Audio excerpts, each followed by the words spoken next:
flip this house. Broadcasting live from the Armada FM studios in Atlanta, Georgia. This is the Sports Jock Show with Wayne Gandy. Come in, see it. Can I be it? Cheat it. First tweet it. Trade it. This is payback. Take that. You ain't fill me up. Welcome. I'm the Sports Jock Wayne Gandy, and you're listening to the Sports Jock Show. It's Monday morning. What a great week in sports. Falcons in action tonight against the Broncos on Monday Night Football. Hot and heavy yesterday in the NFL. We're going to talk a little gay. Yeah, I said gay. That's G-A-N-Y. Gay. We're going to talk about some gay sports this Monday. Y'all shocked that I said the word gay over there. No, you living in Atlanta, you said we're going to talk a little gay. Ain't no little bit of gay in Atlanta. You got to talk a whole lot of gay when you here in Atlanta. We talking and I'm scared to wonder what a gay sport is. Okay, it's some gay stuff going on right now in sports. What is that? You know. It's always been, y'all been in denial. There's always been some gay stuff going on, but that's another Before story. the producer get his little frown on over there, FCC. let me disclose that the Sports Jock Show supports love who you want to love. Do your thing, Lady T. Well, I was going to give my all-time personal disclaimer. Anything that Lady T says is about Lady T. It ain't got nothing to do with the Sports Jock Show. Well, so hit me up. I saw some of them. I saw some pictures of you back when you was a freshman. And that may have been intoxicated. And I was about to say, have been high. I don't know. I would just throw all that out there. I wasn't pregnant, but I damn sure wasn't gay. So what were you trying to say? I had short hair. I was cute. I was tall. What you trying to say? Since we're giving our opinions, I don't think there's anything wrong with girl-on-girl gay.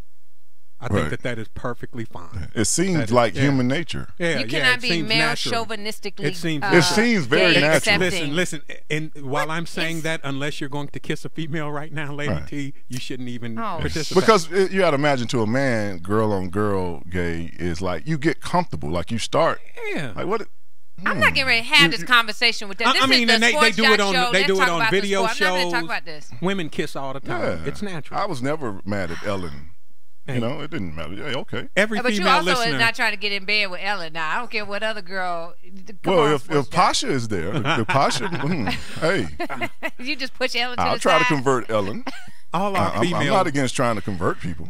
All our female listeners, turn to your female friend right now and kiss her.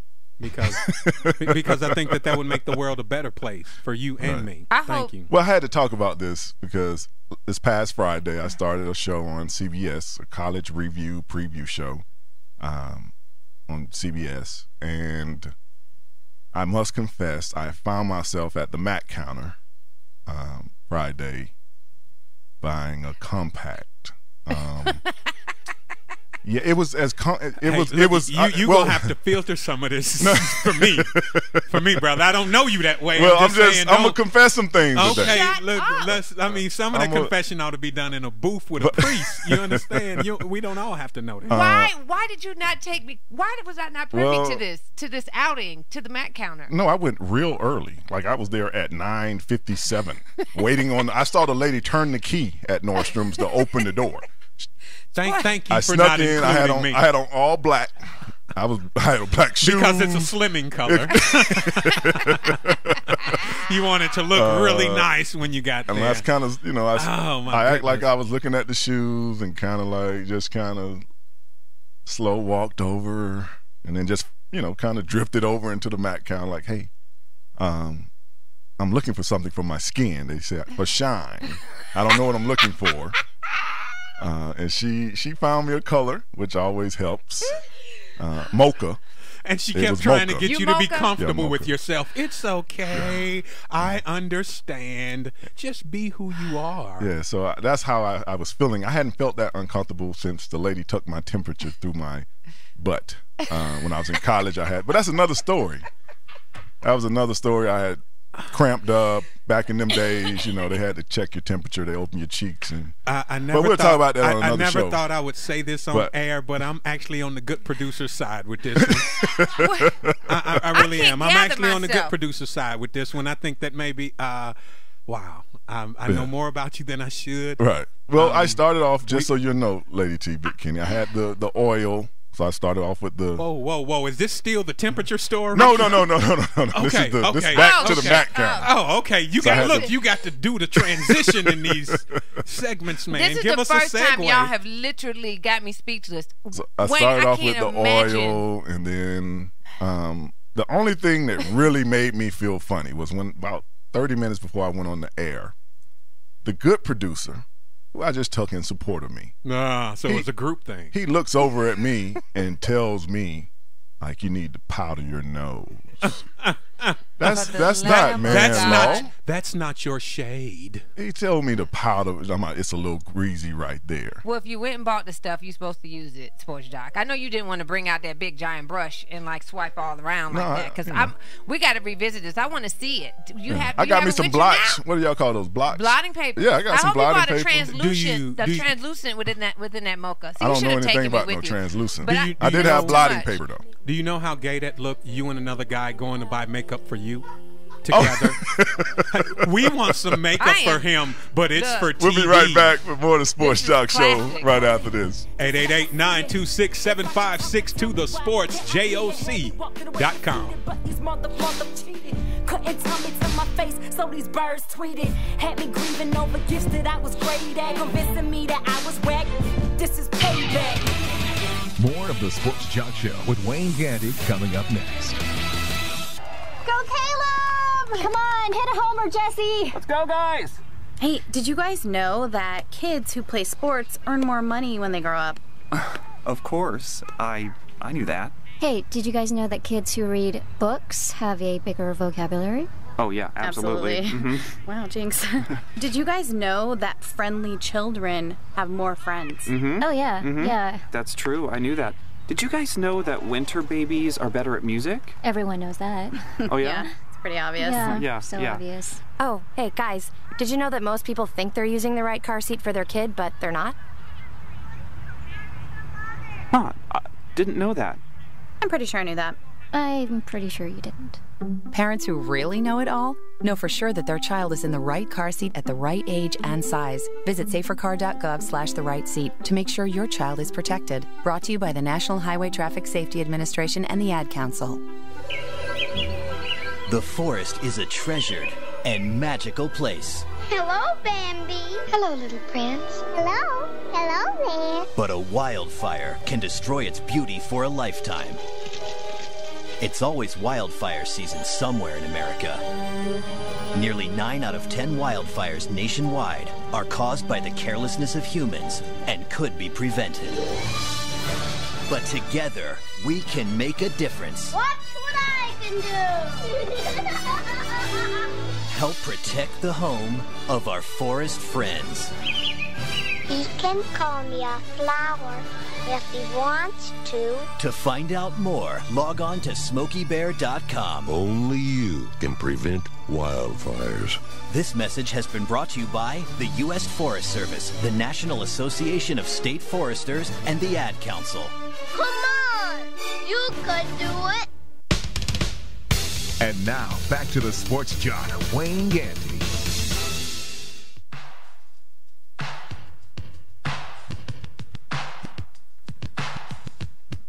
Yo, what up? It's your boy Takeo Spikes, best linebacker in the NFL. And when I need my sports, I tune into the Sports Jock Show with Wayne Gandy himself.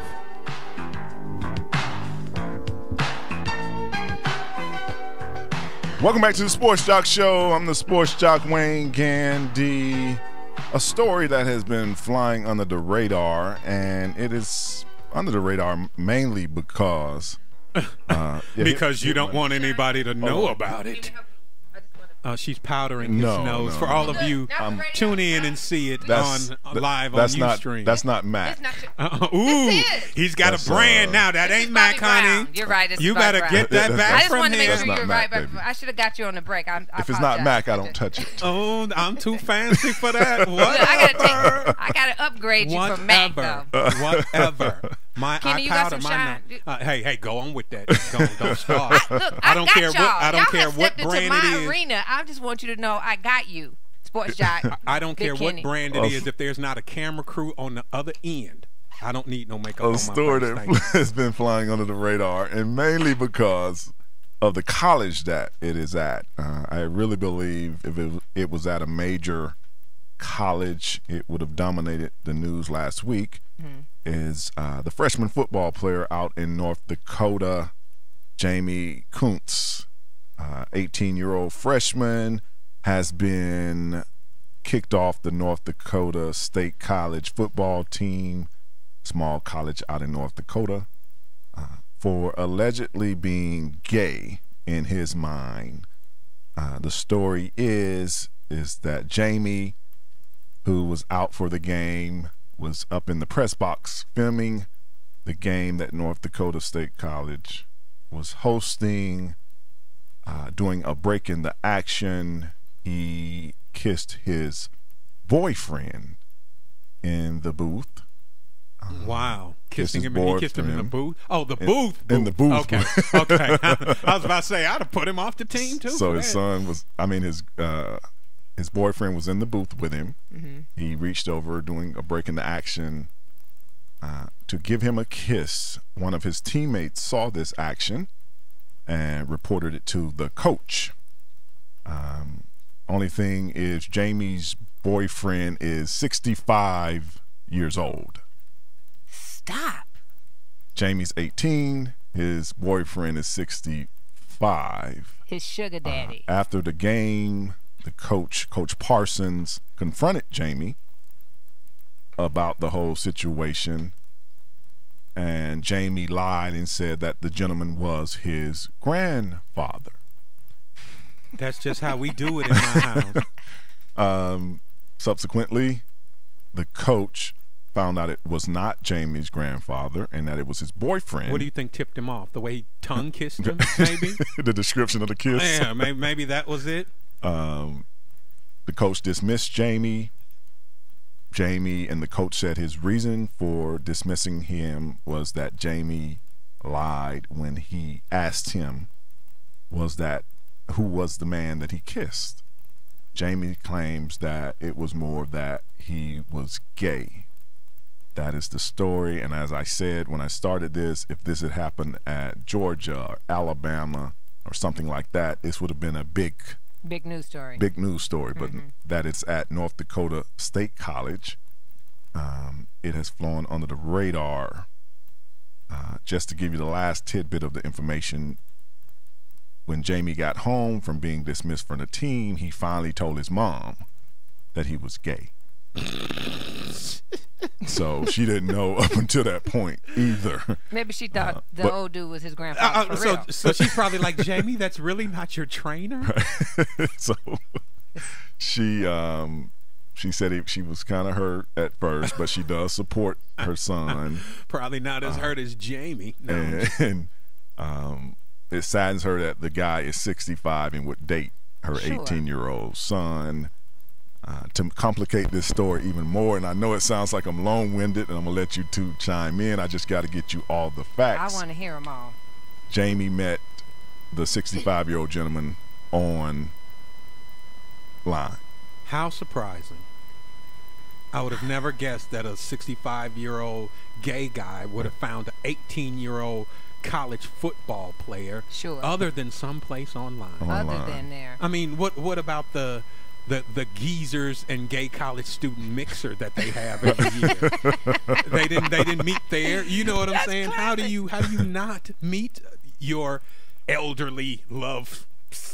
I don't know. What do they call them now? I just want to say that Jamie lying gave the coach the out, because basically if he didn't lie, then he may have justification to say you did it because I'm gay. But basically, he could say, you know, you're lying to me, and I did it because you're lying. I mean, outside of everything else. Right. And I just find this so disturbing because one thing that I don't like, and then I have a feeling about, is when you are like, okay, I'm gay, I'm coming out of the closet, I just don't want you to be taken advantage of by a really old dude that this is the way he rolls. You know what I'm saying? Like, you should be able to find love, but it should be genuine. And I am being judgmental right now, but I just feel like, I just want to, before you finish, how do you know that Jamie at 18 isn't pimping this old man? You know, sugar daddies are big in college. He very well could be, but he's still very confused. Like, you want people, I just want people to figure out what they want and how they want to be in life before they get all tangled up into stuff like that. Because there is no other reason than him trying to get his AARP card. I mean, and his Social Security benefit. Lady T, I just want to, hold on, Kenny, just so a reminder, we did a show earlier in the year about sugar daddies and women in college. They go on these sites and they find these older men. Now, see, when it's a 19, 18-year-old girl doing it. Oh, I still have a problem with it. Oh, okay. Just as long as you an equal opportunist. Yes. Okay. She doesn't know what love is. She doesn't know where she belongs in life. I think that's absolutely ridiculous. Trust me. An 18-year-old male finding a 65-year-old male to date. There's no naive. There's nothing naive about that decision. No, there's no naivete in that man. You don't just go out and find somebody elderly to kiss on. There's something in that man. But that man had a plan. That dude knew it. Jamie knew what he was trying to do. Look, this dude probably gonna be, even if he want to do it, it'll only be like once, not twice always, a month. Kenny. I do have a lot of gay friends. And he got a lot of money. He'll come to the games. I got my college paid for because obviously I don't play that much. I got my Jeep Wrangler. That's what I'm saying. I'm up in the stands filming the game, so I might not be on scholarship. When you're sugar daddying people, you don't always show up with them. It's always in some other situation. You're not showing up with them on your arm and doing all that extra stuff all out in the scene. Usually it's some old behind the scenes, not up in front of everybody's face. For him to kiss that dude, he might really think he is in love with this guy. So you're saying when the person is dealing with their sugar daddy, they're never seen in public with them? They don't try to. They really don't. Because unless it's like somebody that's really high profile, and then you get more benefits for being around them, like when they do Hugh Hefner or whatever, because he technically would be a sugar daddy. Well, Kim Kardashian hangs out with her sugar daddies. She has sugar daddies? Yeah, Kanye West. They got names. Oh, come on. Now, I'm talking about age different sugar daddies. I just called them super lame dudes. I'm talking about age different sugar daddies. You know what I mean? I'm talking about the old people with the young people. Okay. Yes. No. Listen. I think the most tragic thing about this is not that Jamie's a liar or that Jamie is gay, is that he has horrible taste in mates. Anybody that's gross, Jamie. Right. This is an old man, and you fondling him. Stop. Now, what about the old man fondling Jamie? Hey, when you old, it makes more sense to go. I mean, this dude is 65. All gay men that age are dead. You know more than that in life. You should never go backwards. You can fondle yourself, Kenny. If you're 65, and say you even was married, you're 65, your wife died, you're gonna go find you a 30-year-old. You're not going to find you a 66-year-old. They're all dead. What am I going to do with a 66-year-old? Push each other in our wheelchair? What are you going to do with a 30-year-old? Have the 30-year-old push you in the wheelchair? Yeah, at least I ain't got to push. Exactly. What are you talking about? You can't push, thrust, or get it up either. Trust me, and you are the envy of every other guy at Shady Acres. You know what? Y'all going to find a way to be absolutely male chauvinistic in every single topic. We're men. This Does should that be surprise you? One key point. The Sports Male Chauvinistic Show. Hold on. One point I must make is that with the coach, I have to take the coach's side from the standpoint that he might not have cut a person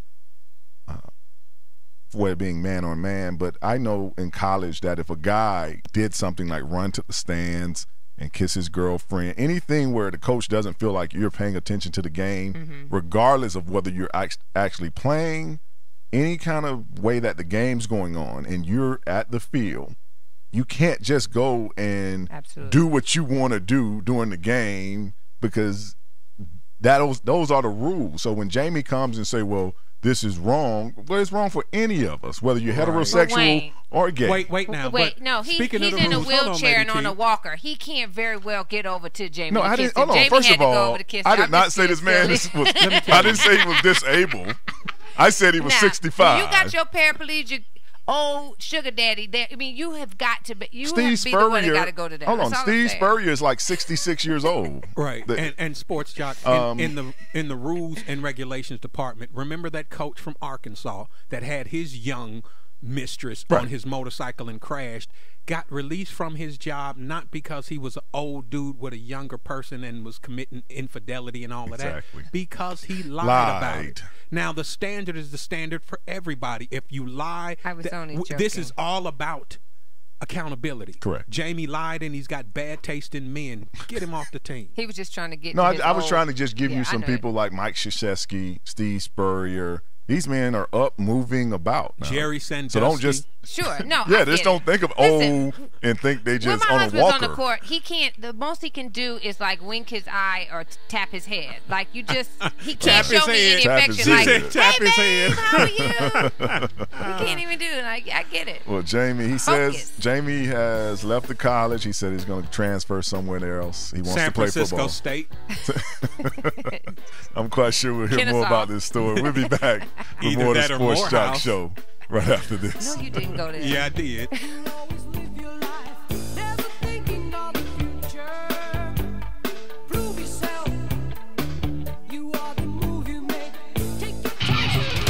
Don't go away. More of the Sports Jock Show with Wayne Gandy is coming up next.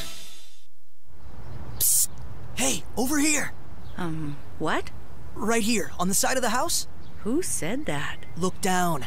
I'm right at your feet. Wait, the basketball? Yes, the basketball. Right down here, where the kids left me a long time ago. Man, you know how lonely it is being a ball and not being able to bounce or roll? Excuse me? Remember when you got me for the kids? You said, now kids, you have no excuse not to go outside and play. Uh-huh. Wow. I'll miss flying through the air and hearing the shouts of joy when I swish through the basket. What do you say? Could you give me a little air and remind the kids of how fun I still am? Okay. Oh, wow. You are flat. Easy, I'm ticklish. Let's get bouncing. As Native American parents and caregivers, our encouragement to healthy lifestyles for our kids is helping them get outside and play. Get ideas, get involved, get going at letsmove.gov/Indian Country. Brought to you by USDA, HHS, and the Ad Council. Hey, Dad, how do you throw a curveball? How do you build a fort? How do refrigerators run? How do fish learn how to swim? Kids ask a lot of questions. How high can you jump? But you don't have to know every answer. How many phone numbers are there? Because you don't have to be perfect to be a perfect parent. How do cell phones work? There are thousands of children in foster care who don't need every question answered. What's electricity? They just need you. What's the moon made of? For more information on how you can adopt, go to adoptuskids.org. A public service announcement from the U.S. Department of Health and Human Services, Adopt U.S. Kids, and the Ad Council. And now, back to the Sports Jock, Wayne Gandy.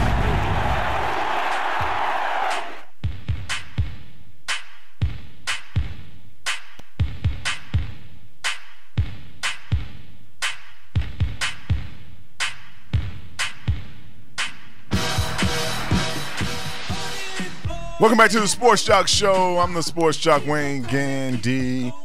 The NFL season, week 2, is almost in the book.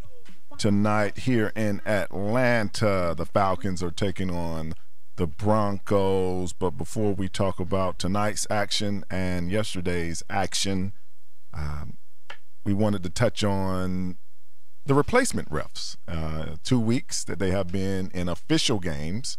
The NFL locked their referees out about 2 months ago.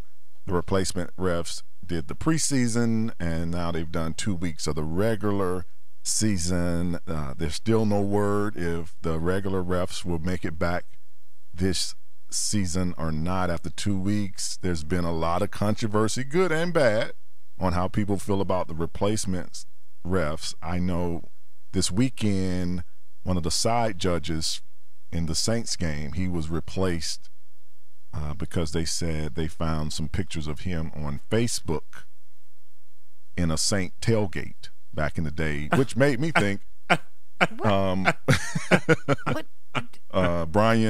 Stropolo. He's a Saint fan. He's from Louisiana. Because you have to understand, it's not like this man thought that he was ever going to be an NFL ref. He was just a college ref or a high school referee. He might not have ever had aspirations to be a pro ref. So, hey, I'm a fan of a team. And it's hard to imagine that you have all these referees out there and none of them fans of they were never a a fan of a team when they were 10 or 12. Obviously, you know, it's not good to post your pictures on Facebook. Well, but they removed him for the game. They didn't say they fired him for the season. They just removed him from the Panther-Saint game yesterday, so it would be no bias. If you're a ref that lives in North Carolina, can you not ref a Panthers game? If you're from that state, right. If you're from that city, I mean, everybody's going to have a preference. They don't do a background check. Yeah, you're born somewhere. Yeah, that's what I'm saying. Some ref had to be born 5 miles from the stadium. You figure if it's that many referees, right? You know, somebody was. And so if your uncle is a diehard Falcons fan, now I can't ref the Falcons. Only game? if your pictures are on Facebook or Twitter. Okay. Clearly, I find it ridiculous, but I do want to make a point because last week you guys, we touched on this for a quick second, and I got the feeling from both of you that it was kind of like, hey, replacement refs, regular refs, doesn't matter, they're just reffing. And I really took offense to that because all that I'm hearing and seeing from the media, from the players, from the fans, is really about how terrible these guys are, how many calls they're missing, and that are affecting the game. And, you know, me being a wife of an NBA referee, when they had the lockout, it was outrageous. You know, because what you have to understand is that these refs, I don't know, I mean, and I'm assume that the football players have some of the same rigor, but these refs are working hard. It's their job, and they're supposed to be the best in the world at doing their job. Just to up and replace them and think that that other people can just do it, to me, is absolutely ridiculous. And so last week I really did feel like you guys were like, it doesn't matter one way or the other. And I'm saying it does matter. You got billions of dollars on the field, and games are at stake, championships at stake, everything's at stake, and you're letting these okey-dokes run out here and wreck the game. And then you're going to go so far as to be like, oh, I saw him on Facebook, let's pull him. Is that your strategy for helping these these replacement refs? No, you have got to pay these guys to do their job well and get back out there and make the game be as clear as it possibly can be for calls and fairness. And so I just want y'all to either clean that up, your tone from last week, or do you just really feel like anybody can do these refs' jobs? Yeah, I'm gonna stand on the box that anyone can learn to be a referee. I think in any profession like refereeing, yes, you have good referees because they really want to be that. So I was standing on the point so you understand that we need to cut these guys some slack because 4 months ago they were not even signed up for this job. So everybody's pouncing on them for the job they've done so far, but I wasn't even trying to be an NFL ref. I was somewhere else doing something else. Which makes it more ridiculous. This short of a time, well, I'm not saying don't bring back the old guys. I'm saying give these guys time to adjust because them same refs that are locked out, we were calling them bombs last year. You can't win if you're a ref now. I mean, they think you're doing a bad job. Ref and a bad ref. Anyway, I like these refs a little bit more because they're not been brainwashed by the commissioner that you're supposed to call everything.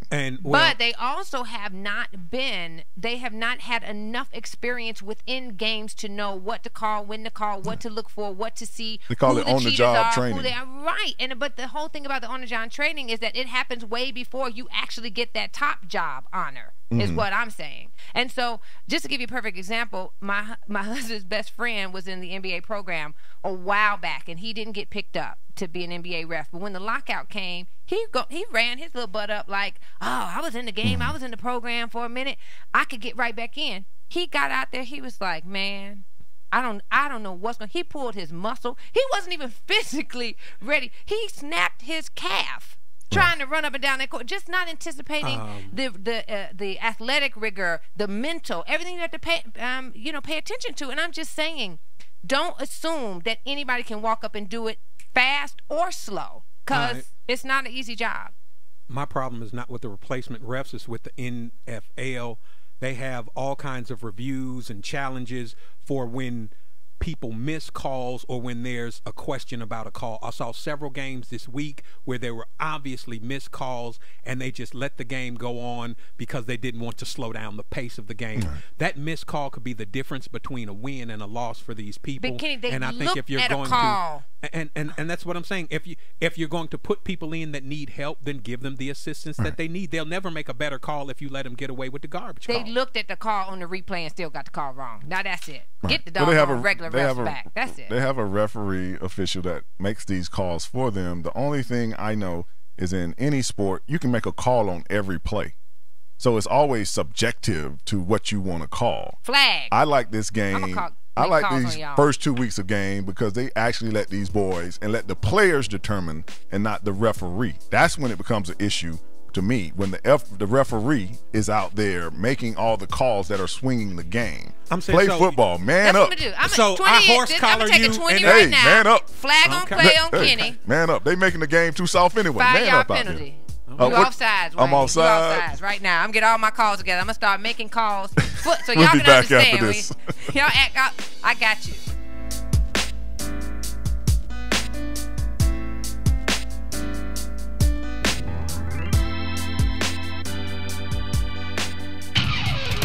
Don't go away. More of the Sports Jock Show with Wayne Gandy is coming up next. Hello, and welcome to today's lottery drawing. Good luck. And here's today's winning numbers. First one up, it's not yours. Second one, not yours. And another number that's not yours. Okay, this is one number that's yours. It's a 5, but you don't get any money for that.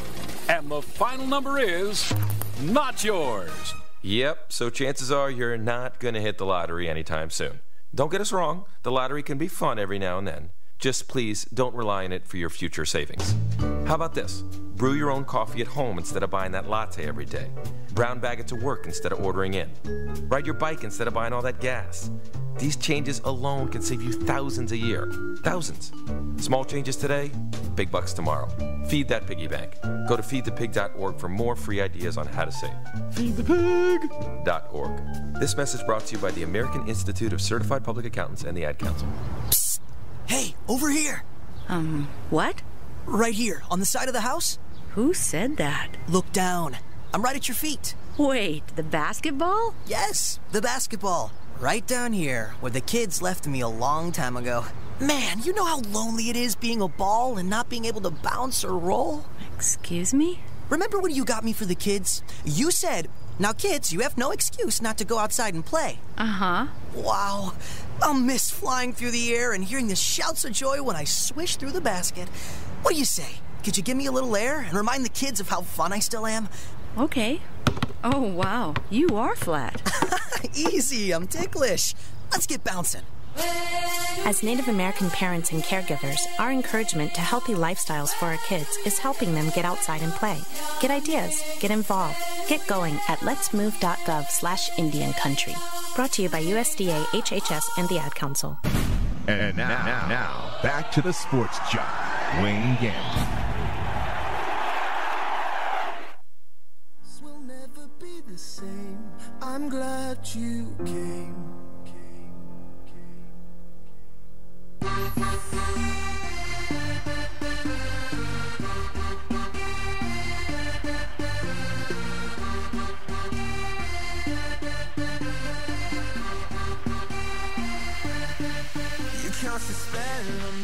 Welcome back to the Sports Jock Show. I'm the Sports Jock, Wayne Gandy. And for you people that are used streaming, do not hit the refresh button. There is someone sitting in Lady T's spot. That's not Lady T in a costume.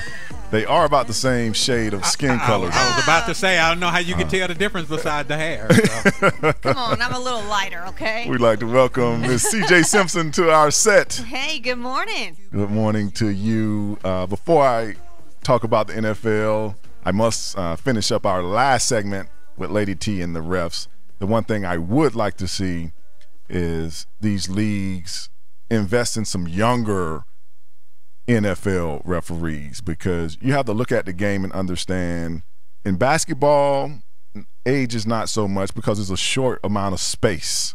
in football, that's a long way to be making calls. And, they got Grandpa out there who is adjusting his glasses. He's afraid to get in the mix because, as you can see this year, they have moved the umpire from behind the linebackers. So now the umpire stands back behind the quarterback with the referee. For you people who are looking at the game and trying to figure out why is there two gentlemen, they have been flirting with this for years because that umpire was getting ran over and things like that. So they were killing the umpire. They was killing him. So the guy in the white hat that's behind the quarterback is the referee. The guy in the black hat is the umpire. I don't know how the umpire is supposed to do his job being on that side of the ball because most of his job was to watch the internal defensive linemen and whether they were hitting offensive linemen in the face mask, those kind of calls. But that has been one of the adjustments for the refs this year. Saying that, there were plenty of games yesterday. Sports Jock, let me ask you something real quick, sir. Now, you're hiring referees or already replacement referees or referees, even the first-string referees.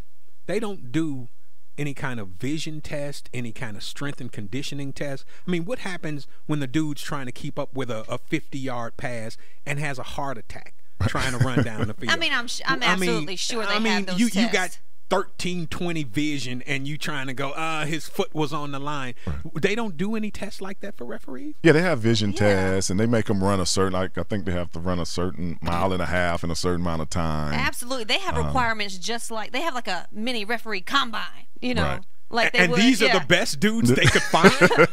No, these are the guys that are already in. That's the problem. They're like the guys who are already on their way to make their way in. That's the problem with things. Take a new blood. Take a new group. A new group. Yeah. And even that's what I'm saying. They replaced the lockout refs with some older refs. And I'm like, hold on, man. Where did you find this guy? Can we get some 32-year-olds? Do you have to be 48 before you have lived long enough to call a football game? Because I feel like you can still have some experience at 32 years old and you can be in better shape. I absolutely agree with that. Yeah, because I don't think they're giving them the vision test after they run the mile and a half. Yeah. Maybe they should do that. They should make them run the mile and a half, and then read the board. Yeah. Can you see now when you when you're bent over? Offside. Well, we're gonna start this NFL report in Pittsburgh. The Pittsburgh Steelers was taking on the New York. That's how they was playing too. Some distortion in the microphone. Yeah.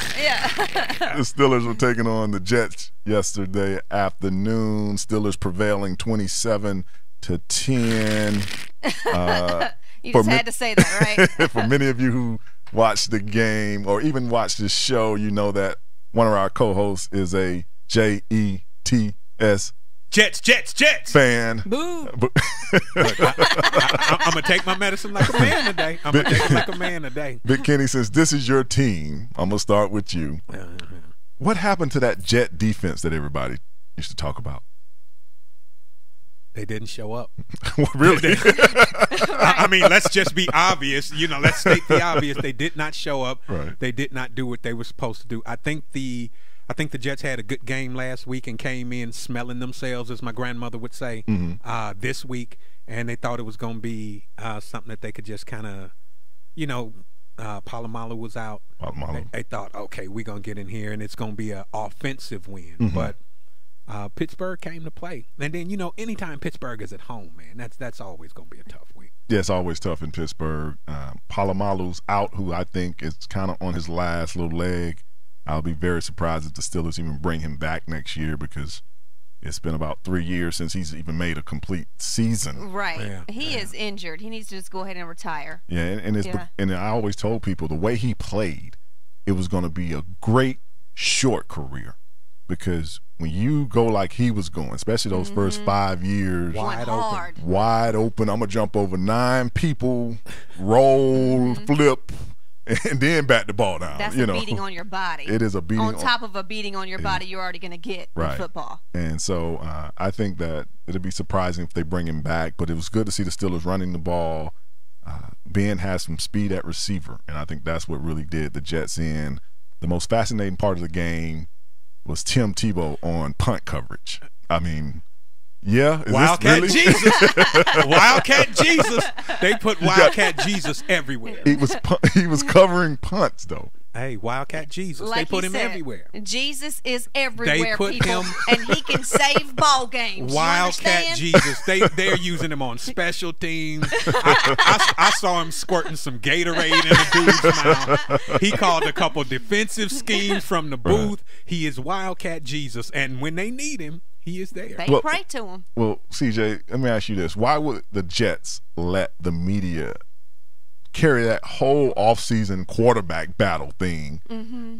When the guy I'm battling ends up covering punts, was it ever a battle, or No, I think so, and I think that they knew that was going to bring them pub, so that's what they did. I mean, the team needed pub.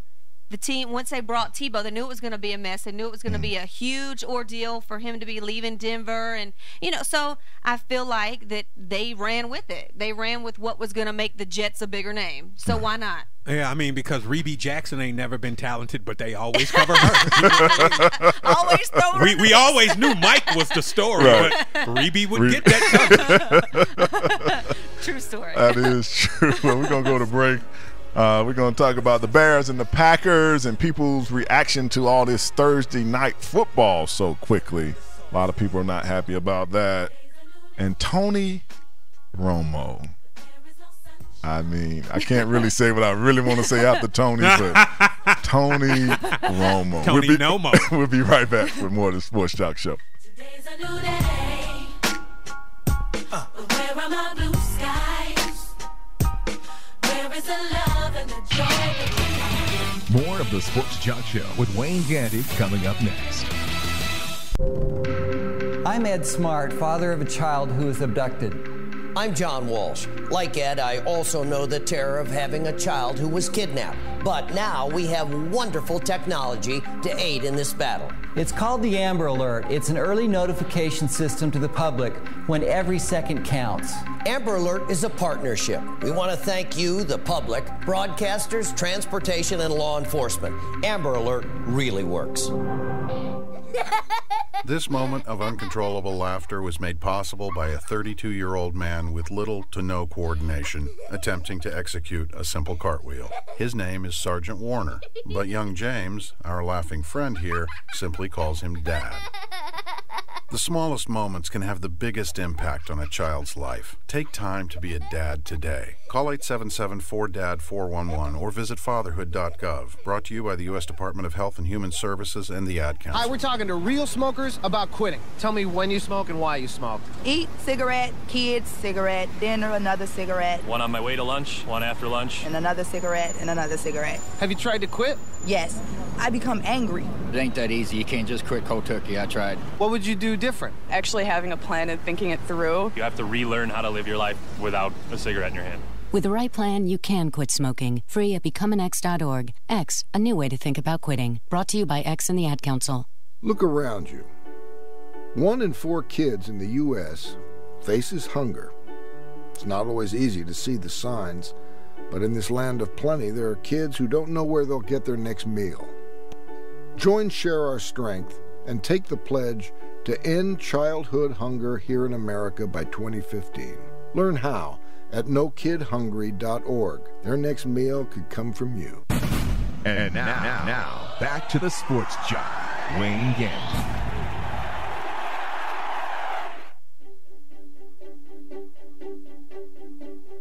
I threw a wish in the well. Don't ask me, I'll never tell. I looked to you as it fell, and now you're in my way. I trade my soul for a wish, pennies and dimes for a kiss. I wasn't looking for this, but now you're in my way. Welcome back to the Sports Jock Show. I'm the Sports Jock, Wayne Gandy. We're in the NFL report. As I said early in the show, Monday Night Football, great game. The Broncos and their messiah, Peyton Manning, taking on the up-and-coming Matt Ryan, who really looks poised to have a great season. We don't get to every game, so the Texans beat up on the Jaguars yesterday, so that's about all you need to know about that game. Texans are now 2-0. The Jags were 0-2. I cannot believe my team has lost. The Bears and the Packers played last Thursday. Is it too soon for Thursday night football? Because I had people actually text me, like, is this game real? Right. Like, is it still preseason? Because it's Thursday night, and usually Thursday night games start around Thanksgiving when they start the Thursday night rotation. Now NFL Network shows the games. I think they're going to have Thursday games all season this year. I don't like it. I like it starting closer to Thanksgiving because I think it gives us something to look forward to. You know, you're already excited. You're hyped about the season. So that's good enough for the beginning of the season. And then you have Monday Night Football. And then around that mid-season when you're starting to feel like I need something more, then the Thursday night game starts. And you're like, oh, yes, Thursday night. Who's playing? Right. So I don't like this. Yeah, I'm not a big fan of it myself. Big Kenny? I think that I would think that it's a challenge for the league itself because a lot of people have to work on Friday mornings. So a great many fans who would watch one of those games. I'm a huge Bears fan. I'm from Chicago, and that's one of the greatest rivalries in football, Green Bay and Chicago. But if you got to be up at 5 a.m., I'm missing that one. You know what I mean? And that's a premier game. You want to see something like that on Saturday. But bottom line is the bottom line. If they can make some money, capitalism, they will do it on a Sunday afternoon, a Tuesday morning, however they can make $1. And the thing that, as a player, I can automatically tell you these players hate this because it's cool after about 8-10 games to get into Thursday night, especially if you're playing Sunday or Monday. But to automatically go into a 2 games in 10-day system, because that's what happens. The Panthers play this Thursday, so they got 3 days of practice, and then they're back on the field.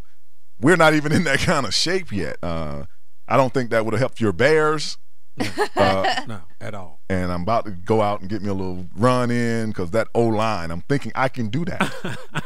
Even at my advanced age, I'm 3 years removed from the league. I'm really feeling. You at least got to be that good. I'm still that good. Let's get back in there. Get you back in there. Yeah, let's get back. Make some more money. So I couldn't even get mad at Jay Cutler, even though I think he is up and down. But if y'all not going to block for him, he definitely is not going to be able to have a season. And they just let Clay Matthews and the long hair dominate them. I mean, it was a domination. And when you can say a Green Bay defense is dominating a game, you're saying something because they're an offensive team. Now, do you think that Clay Matthews was dominating because he's just physically superior to the O-line of the Bears, or they came in thinking, oh, God, we got to play Clay Matthews? I think sometimes a lot of that is mental. They beat themselves before they even take the field sometimes. I mean, because those dudes didn't look like they were really trying to keep him from, like, hey, man, just don't hurt him. You know, like that kind of, I'm going to let you hit him, but just don't hurt him that bad. What are you doing? This is your job, and you're not doing it well. I think Clay saw who was going to be blocking him. Yeah. You know, tightened his belt a little bit and knew, okay, this is one of those games. I got some huckleberries over here, and I'm about to go and get him. And that's what he just kept attacking him. Whether he had like 4 sacks and a couple of pass deflections, and he really dominated the game. Johnny on the spot, Charles Woodson, got him another pick. He just 15 years in. I can't run fast anymore, but I can still pick the ball. Hands are still good. My hands are still good. Yes. Yesterday, the Cowboys went to Seattle, taking on Russell Wilson and those Seattle uniforms. I still haven't figured out where that splash of lime green comes from. But Paul, it's sea foam. That's not lime green. Right. It's sea foam. Oh, is that what it's called? Yeah, they're Seahawks. That's sea foam. Yeah. Has to make You sense. should know that. You shop at the Mac counter. you should know these things. After really beating down the Giants, when Cowboys played the Giants they really beat down the Giants. This wasn't one of those mistake wins. Right. This was the Giants looking like, man, who is this? Right. Looking great. They go to Seattle. They only score 7 points. What happened, CJ, to Tony Romo? You said I had to pause because I really want to say something else in there, but Tony Romo. Football player from South Dakota right. State. I think Tony Romo is never consistent anyway. I mean, regardless the way you look at it, he is never a consistent quarterback. He had that one stretch a couple of years ago that everybody was Tony Romo crazy when he was dating Jessica Simpson. That's when he was at his hottest. Yeah. And then after that, he has never been consistent. And I think it was a matter of them going into this game once again, with the mental capacity of we just killed the Giants and we took them down easily, so we're about to do the same thing to the Seahawks, and that was not the case. I mean, but it was the Seahawks. You can kind of expect. I mean, the three of us could go play the Seahawks and be thinking like, yeah, we got a shot. You know, at the very least, we got a shot. Yeah, with a rookie quarterback, Russell Wilson, who can barely look over the line. He's about 5'10". The Seahawks really, I watched about 2 quarters of this game. They really hammered, and I didn't see DeMarcus Ware anywhere. Where are you? I mean, you had like 4 sacks the first game, and then you disappeared. It could have been one of those up for the big team, down for the small team victories. We definitely will see what the Cowboys are made of next week. We're going to go to break. When we come back, pretty boy Tom losing to the Cardinals. Ooh. Wow, that's not a good look. And the Panthers Saints, which was a great game yesterday between Cam Newton and Drew Brees. We'll be back with more of the Sports Jock Show right after this. 888-926-7562. Questions, comments, and observations.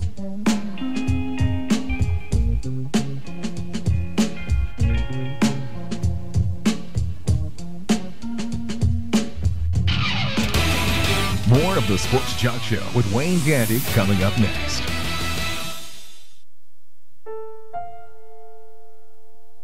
The odds of a young girl being discovered by an industry insider while singing to herself pumping gas? 1 in 300 million. The odds of the daughter of a clergyman from Severn, Maryland spending 11 weeks at #1 on the U.S. singles charts? 1 in 19 million. The odds of going on to win 6 Grammy Awards? 1 in 1.4 million. The odds of selling over 40 million records? 1 in 800,000. The odds of this musician and performer having a child diagnosed with autism? 1 in 110. I'm Toni Braxton, and I encourage you to learn the signs of autism at autismspeaks.org. Early diagnosis can make a lifetime of difference. Autism Speaks.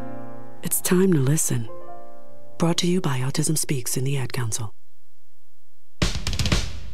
And now, back to the Sports Jock, Wayne Gandy.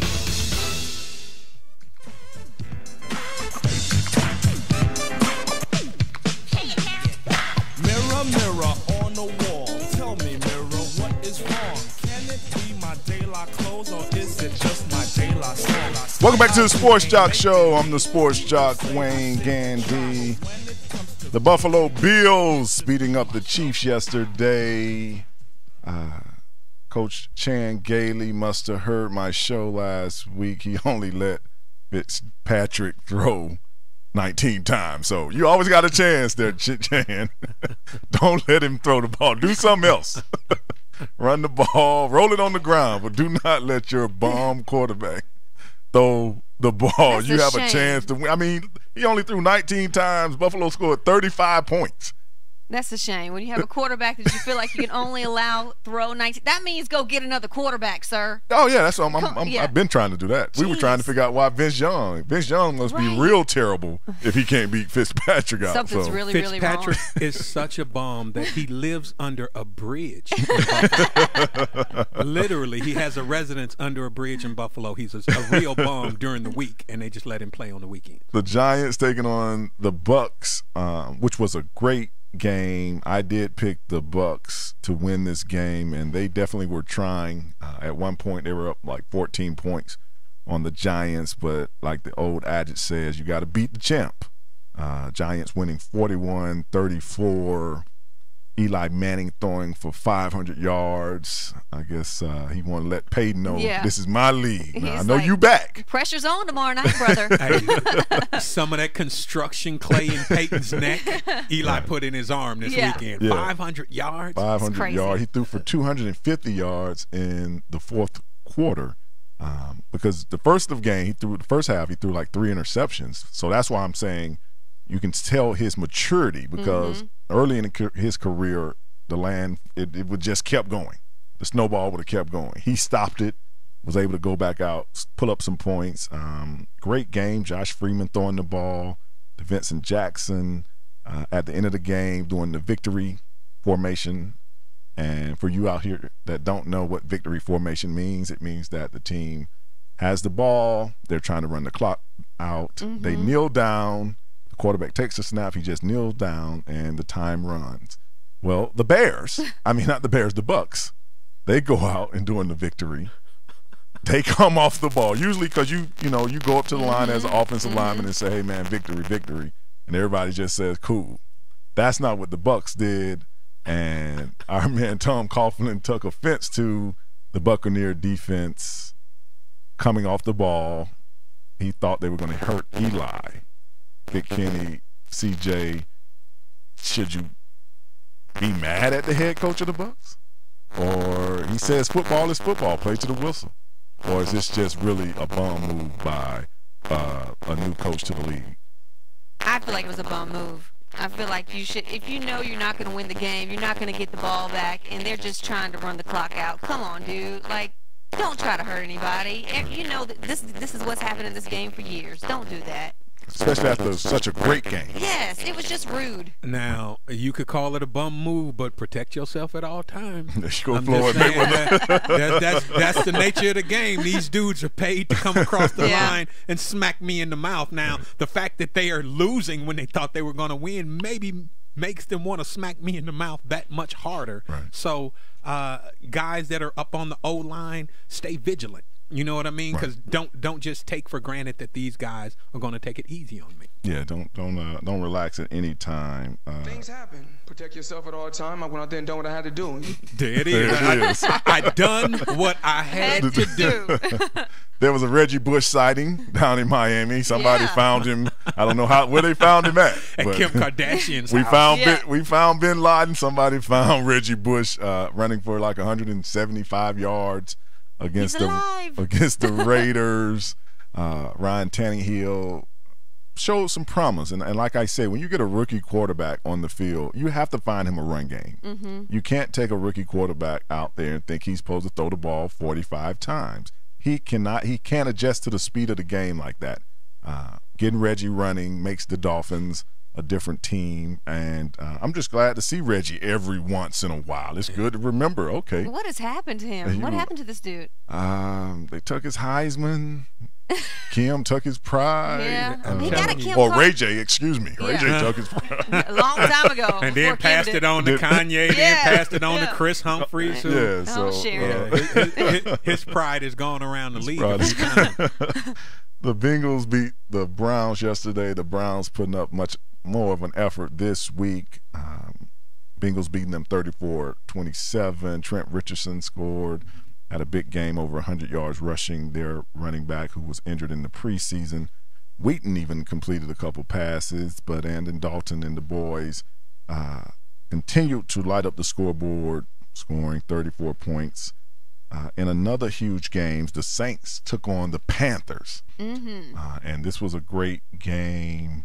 I don't think teams are afraid of the Saints anymore. No, I don't think so either, especially since their head coach is non-existent. So, I mean, they feel like they don't have a leader. They can take over, and that's exactly what the Panthers did yesterday. Yeah, they just took over. They played Tampa the week 1. The Panthers only ran for 10 yards. Yesterday against the Saints, they ran for almost 300 yards. Mm-hmm. Letting Cam do what Cam does and run the ball. I mean, I'm 6'5", 250. You know, let me run the ball. He's not afraid of it. He wants to do it. And the Panthers, with that when they get some defensive presence over there, they can upset you. It's not like this is a fluke win for them. Panthers are still just 1-1. You know what I'm saying? You know how it is. Scam Newton. He'll put up 500 yards passing. He'll put up 700 yards rushing, and they'll still lose the game. So that's what I'm saying. Out of some of the average teams, they're not one of those teams you want to have to play and need a win. Right. Is what I'm saying. They're a team that will scare you because they will pull off that victory that you weren't expecting. Correct. When you have that kind of presence at quarterback and Steve Smith and those running backs that they have, you don't want to be, okay, we need one more win for the playoffs. You want to play somebody like Cleveland or Oakland when that comes around. The Panthers really doing their thing. The Saints are 0-2. And the Saints need to pull it together. I understand you had some problems, but hey, you're going to have to move past that now. Put it behind you and move on. Perfectly fine with them staying 0-0. 0-2 and 0-2 in the conference. And if the Falcons get this win tonight, this puts a lot of pressure. They would have to probably win 11 of the last 14 games, Go Falcons. Which always is hard. But we'll talk about that next week. We got to see what the Falcons do tonight. We'll be back with more of the Sports Jock Show right after this.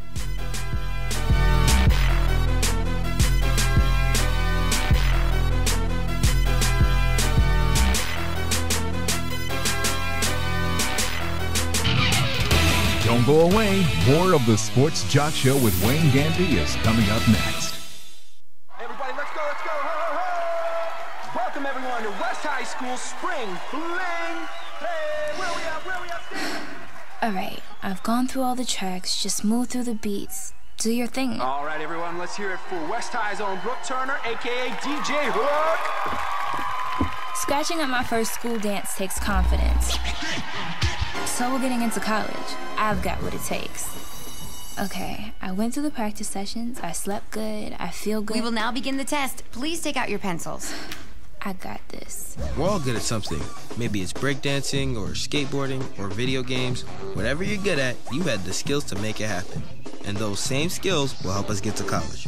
Visit knowhowtogo.org to learn what you should be doing right now to prepare for college. Start taking the steps at knowhowtogo.org. I've got what it takes. So do you. Brought to you by the American Council on Education, Lumina Foundation, and the Ad Council. And now, back to the Sports Jock, Wayne Gandy. Enough is enough.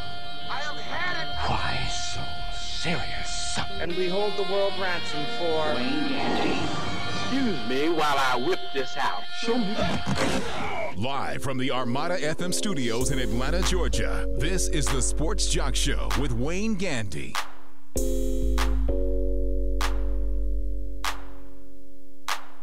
Welcome back to the Sports Jock Show. I'm the Sports Jock, Wayne Gandy. We're in the scoreboard talking NFL action yesterday. I can't say it enough tonight here in Atlanta. The Falcons taking on the Broncos at 8:30. Andrew Luck yesterday got his first win in a Colts uniform. And you always want to get a good win against the Vikings. General manager for the Vikings, I don't know your name, but Christian Ponder is not the answer. Just so you would know if you haven't figured that out yet. Tennessee Titans taking on the Chargers out in Chicago and San Diego. The Chargers retired Junior Seau's number as he deserves.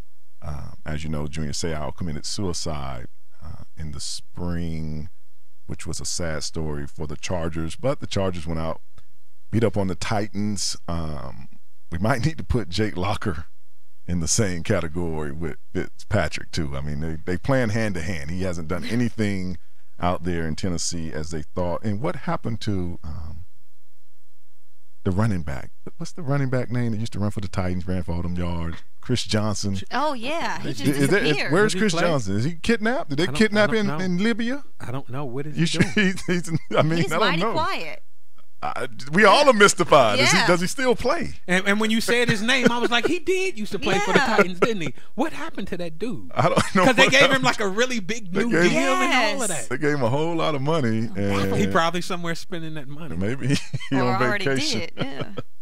As we said, the Cards beat the Patriots, which is probably the biggest surprise of the weekend, not just because the Cards beat them, but they beat them in New England, which New England hadn't lost a home opener in like a decade.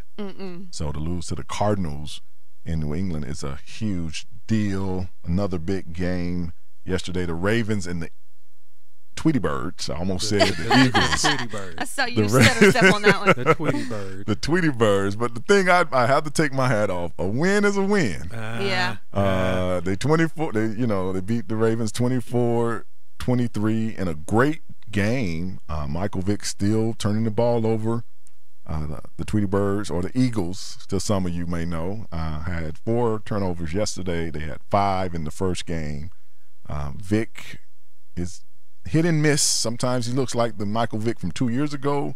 Sometimes he looks like the Michael Vick from the first year he was in the league. I mean, he seems to be caught up right now. I'm hoping that he can Go back to that guy 2 years ago that had that hunger that really was leading the Eagles up and down the field, because they do have some talent on offense with Macklin and Jackson and McCoy, but Mike seems to be turning the ball over a lot, CJ. Now, do you think that's a mental thing, like you being in the league? Because we know he's got the physical ability. I mean, even, coming back from prison, he had the physical ability, which was surprising to a lot of people. So I don't think it's a physical thing. Do you think it's something mental? Now that he did the first game, and it was horrible, the first game, and everybody's like, oh my gosh, what is going on? Do you think it was just something that carried over mentally, that he's going to have to get out of his head, like, oh God, I'm about to turn the ball, I'm going to turn it over, oh, I turned it over? Yeah, I think that when Mike went through that ordeal, it gave him a long time to reflect on the game. He was more isolated then. It was fewer people coming in and out of his life. As he has gained success back through his play, I can't even say it's through anything else. He played his way back through successfully. I think that he's kind of drifted back to that same, not the same lifestyle, but now you're back into a circle of friends, commercials. I don't have to hide out of the public anymore. I can actually walk in the restaurant now. I don't have to go through the back door. Right. He can't go to the animal shelter no more. No, he still can't do that. He can't go there. Come on, man. He still got to disguise himself to go down to the pound. Does he seem like he's speaking a little slower to you in all of the interviews I see him in now? Like, well, and then, and then we try to play, And I'm like, Mike, whatever you're on, do it after the game. You know what I'm saying? You think you're back on it? I'm just saying. Whatever it is, probation is over. Right. Do it when the game is over, sir. That stuff's messing up your interviews. Yeah, I just want to get back and be successful, because he showed a lot of heart to get back. Absolutely. Don't lose it now. Right. You got back on top of the world.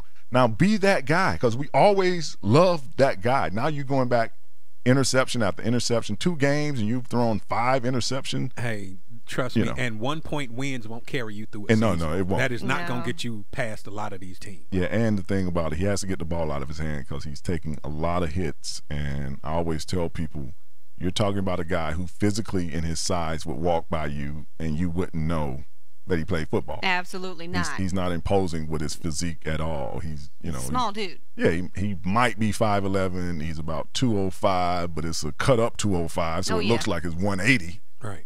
So he's taking a lot of hits in these 2 games too. Other thing, from guys twice that size. Yeah. Yeah, that's laying on it. They know you don't want it. The Redskins lost to the Rams. It's just a dark day in the NFL all around. That wide receiver, we're going to talk about him a little later, that threw the ball. You can't throw the ball at people, but in a thrilling game, Sam Bradford made 2 games in a row. Can y'all believe that? He finished 2 games. I'm saying, what's Bradford, going on in the NFL? He deserves a clap. When Chris Johnson is absent and Sam Bradford shows up for 2 games in a row, the world is going to be thrown off its axis. We'll be back with more of the Sports Jock Show right after this.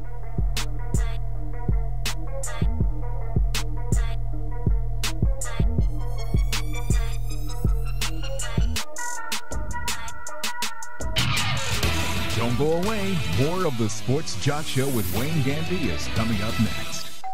In times like these, strangers at your door should be treated cautiously, but unwelcome strangers in your home can be your worst nightmare. Home invasion is a form of armed robbery where criminals break into homes through unlocked or open doors and windows.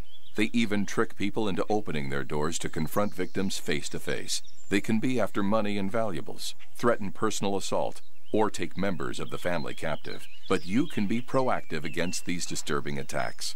Learn how to protect yourself against home invasions. Never open the door to strangers. Secure your home with high-security locks and quality door and window hardware. Consider a home security system and even a dog. It's also a good idea to devise an action plan for your family in case intruders ever do enter your home. To learn more about how to keep your home safe from intruders, visit ncpc.org. That's ncpc.org. A message from the U.S. Department of Justice, National Crime Prevention Council, and the Ad Council. When crime prevention is your life, your days don't stay quiet for long. What did I tell you? My name? McGruff the Crime Dog. I wear a trench coat. McGruff, I need help. That was a concerned citizen. And boy, did she sound concerned. I'm very concerned. What did I tell you? Someone took out a loan in my name. They're pretending to be me and spending my money. I can't understand. It's called how identity this can theft, happen. and it's growing fast. Safeguard your personal information, like your Social Security, credit card, or bank account numbers. On the phone, online, even around the house, because half of identity theft occurs by someone you think you know.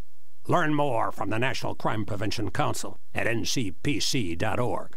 Take it from McGruff. Keep your identity to yourself and take a bite out of crime. A message from this station, the U.S. Department of Justice, Crime Prevention Coalition of America, and the National Crime Prevention Council. And now, back to the sports jock, Wayne Gandy. Trying to go home, all of my change I spent on you. Where have the times gone, baby? It's all wrong. Where are the plans we made for two? Yeah, I know. Welcome back to the Sports Jock Show. I'm the Sports Jock Wayne Gandy, sitting here with CJ and Big Kenny, the funny man himself. NFL action tonight, Monday Night Football, Falcons, Broncos, which should be a great game. Peyton Manning coming to the Georgia Dome. Last night was a great game as well. Megatron and the Lions taking on Alex Smith. It's funny to say that, Alex Smith and the 49ers. It seems like it should be somebody else, but it is actually Alex Smith. You have to give credit where credit due. I was about to say he's holding his position now. He's doing it. The 49ers, who look real legit, and I say that because that defense really gets around with Patrick Willis and those guys. They make a lot of plays. That D lineman Smith in the middle, I can't think of his first name, Jason or something like that, Justin Smith, excuse me, making a lot of pressure to the quarterback. So it was a great game last night, 27-19, 49ers, 2-0 Niners, 1-1 Detroit Lions. In a story that I wanted to bring to the both of you, the congressman, Emmett Burns, out of Maryland, not a congressman, he's a legislator. Okay. Out of Maryland. He actually wrote a letter to the owner of the Ravens asking them to tell their linebacker, Brandon Aiyembejo, say that 3 times, right. Aiyembejo. I was just proud of the way you said it one time. That he should not be advocating same-sex marriages. Like he wrote a letter to the owner. So I don't know how some of these stories just fly under the radar. Right. Like he called for them to ask that they tell him. I don't know how they're supposed to tell a man that he can't support something. Right. Because he's been for the last couple of years a big advocate of same-sex marriage. I don't know whether it's because of his sexuality or someone close to him, but it's make you wonder though. Yeah, and if you Google him and see some of his pictures, make you wonder though. It makes you not wonder. It makes you like confirmation. Ding, ding, ding, ding, ding, ding.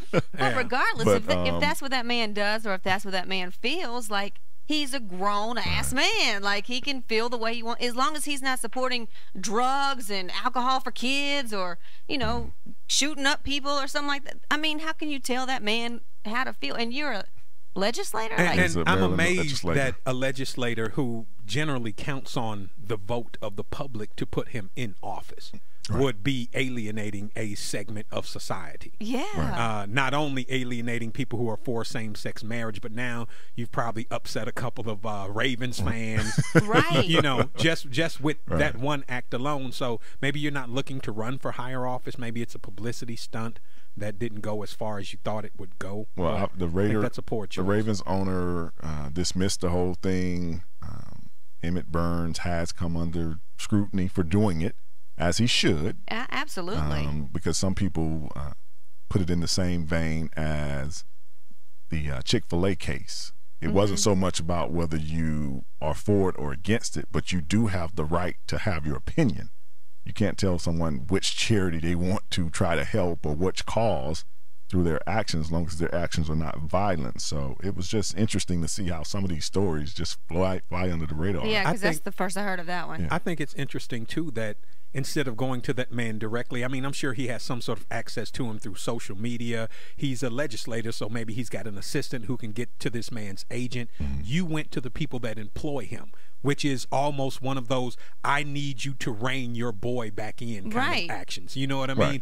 This is, we're going to attach your actions to your paycheck, and that'll make you check yourself, and that's not how you deal with grown men. It's like a backhanded slap in the face. And like you said, he's a grown man. We're not talking about a teenager or somebody who did something out of line. You're talking from about a Catholic school or something like that. Yeah, I mean, you're talking about a grown man that has grown-up thoughts and ideas and hits of his people own. For a living. Right, and will hit you upside your head, That's gay what he or does. not, Right, regardless. And what's funny is Ravens owner Steve Biscotti, I think is his name. If he takes that kind of, you're setting me up for a lawsuit. I can't go fire or fine this man because in his off time, he wants to help the people, same-sex marriage. Yeah. It's kinda, that's a real lawsuit. Yes. I find out that you fired me because of that. Right. I own half the team. I'll be sitting in the owner's box with you. Like, hey, man, what's up? You looking good. It's like before when you said that the college kid was dismissed from the team for lying, not because of his decision to be in a same-sex relationship, because of lying.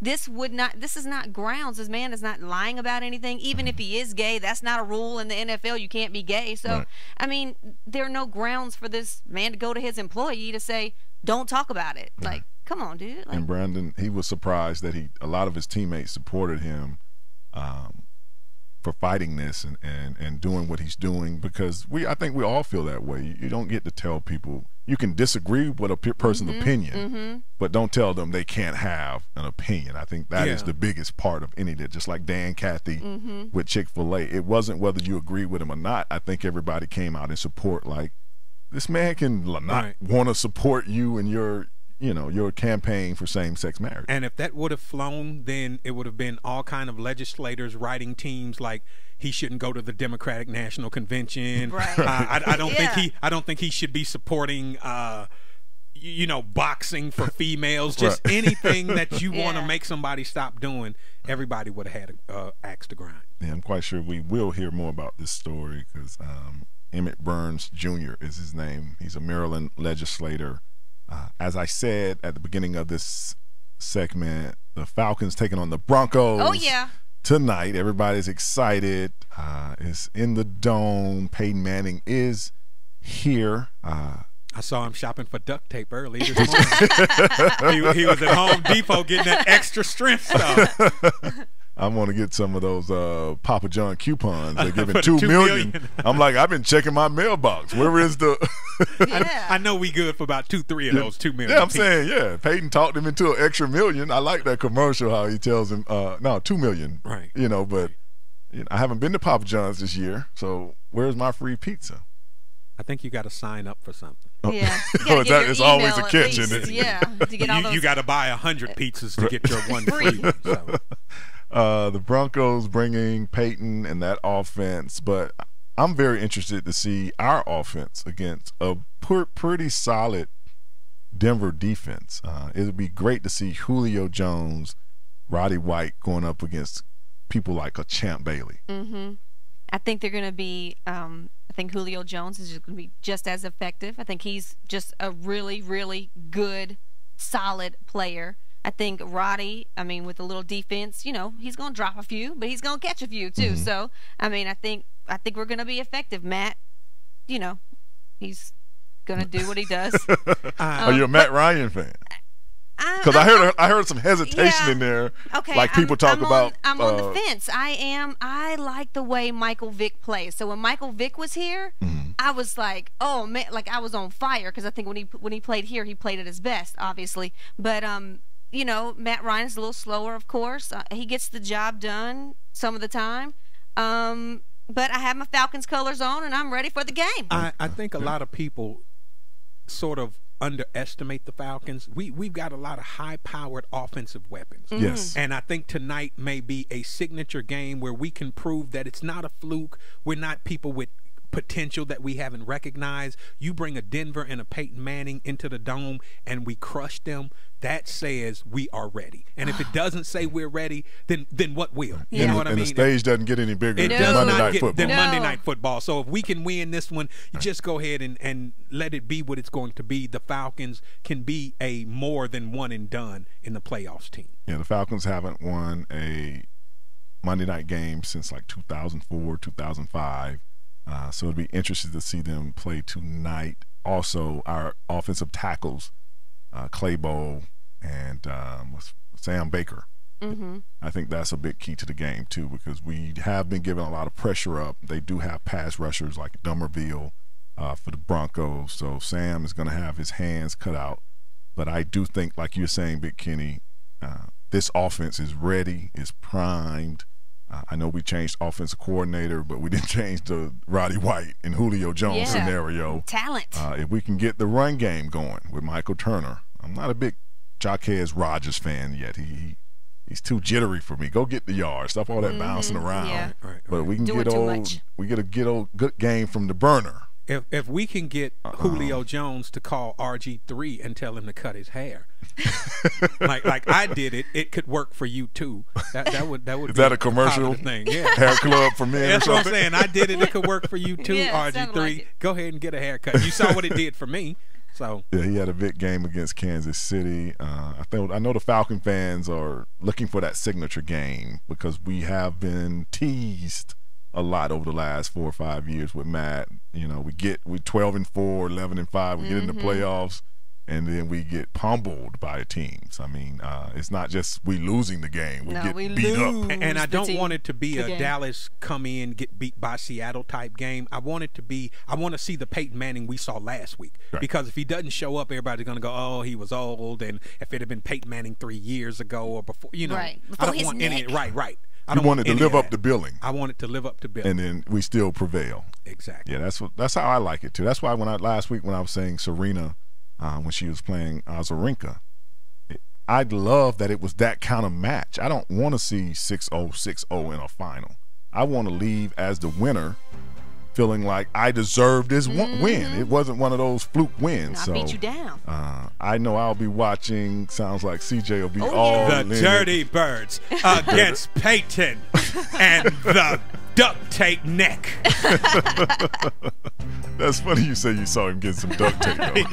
You know they do it with duct tape and screws. That's how he put his neck together. Talking about Peyton's neck. We'll be back with more of the Sports Jock Show right after this.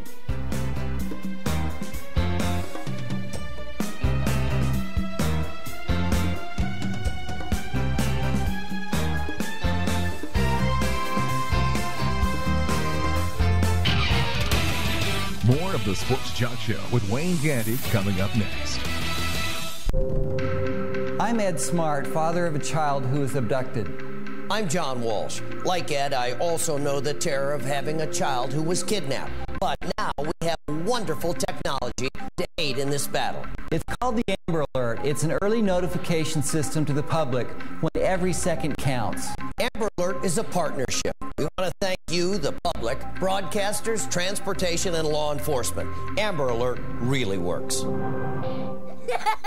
This moment of uncontrollable laughter was made possible by a 32-year-old man with little to no coordination attempting to execute a simple cartwheel. His name is Sergeant Warner, but young James, our laughing friend here, simply calls him Dad. The smallest moments can have the biggest impact on a child's life. Take time to be a dad today. Call 877-4DAD-411 or visit fatherhood.gov. Brought to you by the U.S. Department of Health and Human Services and the Ad Council. Hi, we're talking to real smokers about quitting. Tell me when you smoke and why you smoke. Eat, cigarette, kids, cigarette, dinner, another cigarette. One on my way to lunch, one after lunch. And another cigarette, and another cigarette. Have you tried to quit? Yes. I become angry. It ain't that easy. You can't just quit cold turkey. I tried. What would you do different? Actually having a plan and thinking it through. You have to relearn how to live your life without a cigarette in your hand. With the right plan, you can quit smoking. Free at becomeanx.org. X, a new way to think about quitting. Brought to you by X and the Ad Council. Look around you. 1 in 4 kids in the U.S. faces hunger. It's not always easy to see the signs, but in this land of plenty, there are kids who don't know where they'll get their next meal. Join Share Our Strength and take the pledge to end childhood hunger here in America by 2015. Learn how at NoKidHungry.org. Their next meal could come from you. And now, back to the Sports Jock, Wayne Gandy.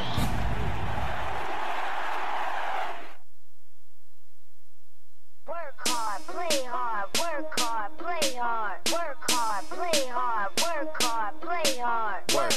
Work,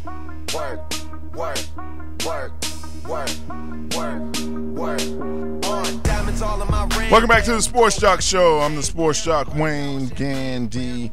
And if you were tuned in last week, you know the Sports Jock Show introduced a new segment. It went okay.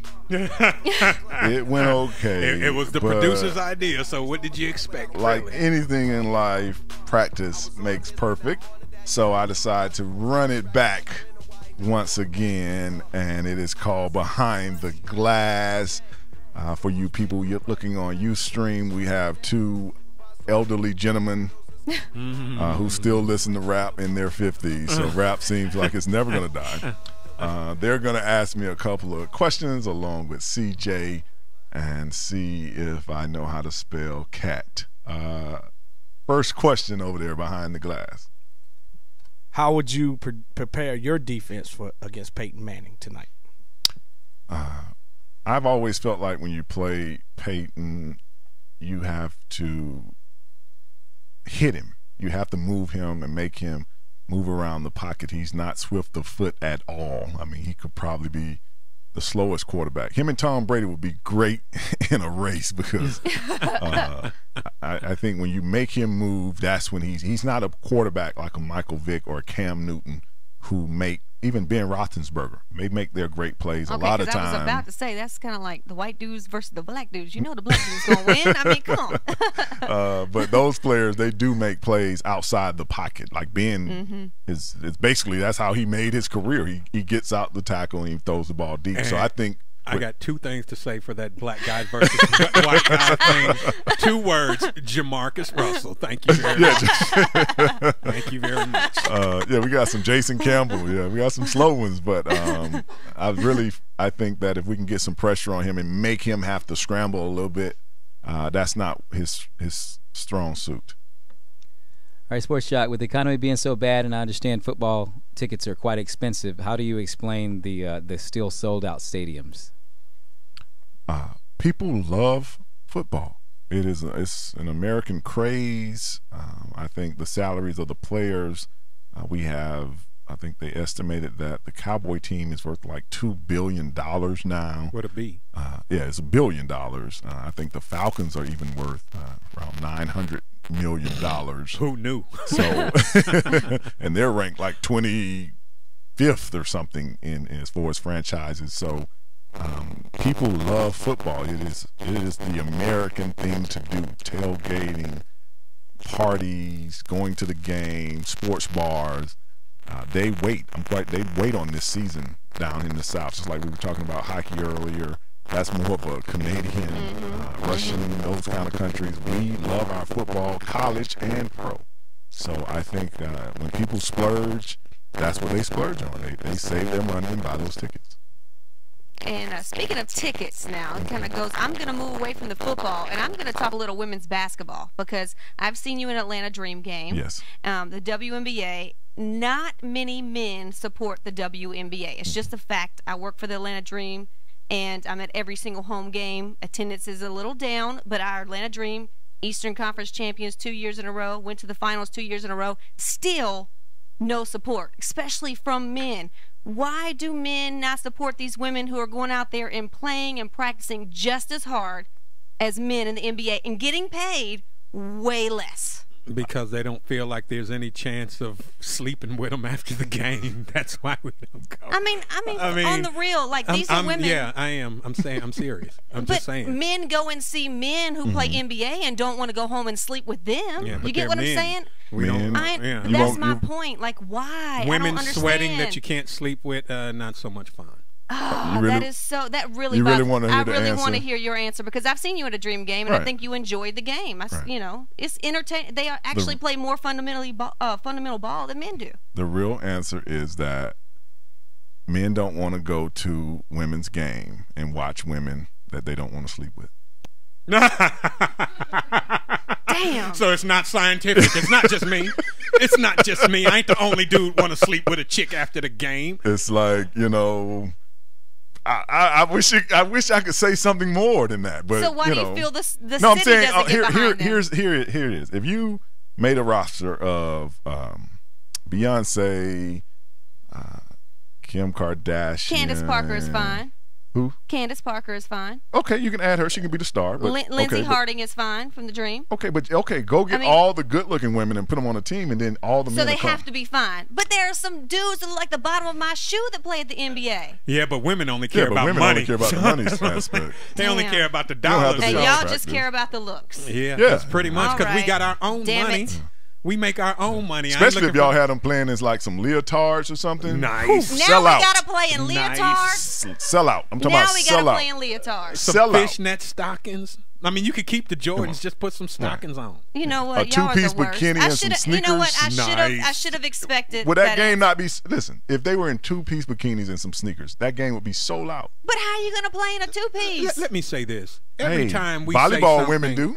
Every time we Come say on, something man. about sexuality of women on this show, y'all act so I can see you being disappointed but shocked not so much. You know what I mean? I mean, I should have expected that from you this guys. is a one-way but street. Ain't no looking two ways here. You know which way we coming. Right. So you just got to change how they look and what they wear. Exactly. And we'll come. And we'll come. We're every very game. simple I'll creatures. get a season ticket. Very simple. Y'all We're don't not even have to score any points. We're not complicated. I'm just done with the question. Okay. I'm you done. asked. I'm done. And you know, if you really, really want to take ratings up, just have a malfunction in the wardrobe, Like a Janet Jackson. something pop out. Yeah. Ratings go through the roof. And she goes up for a layup and whoa! And it's just right in your face. It popped out. Come on, dude. CJ don't like Support that. the Atlanta Dream, the WNBA. We'll be back with more of the Sports Shock Show.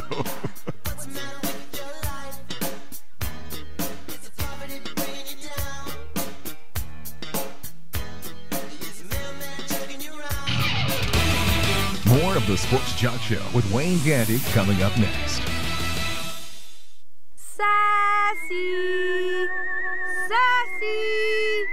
This week's episode, Rattlesnake at the Pond.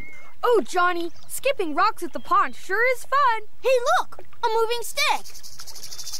That ain't a stick. That's a rattlesnake. Sassy, we're in danger. Good idea, Sassy. Go get Mr. Gunderson. You will in a second, but first you'd like to tell us something we may not know about animal shelters in the United States? It's getting close, Sassy! Approximately 8 million pets enter shelters each year?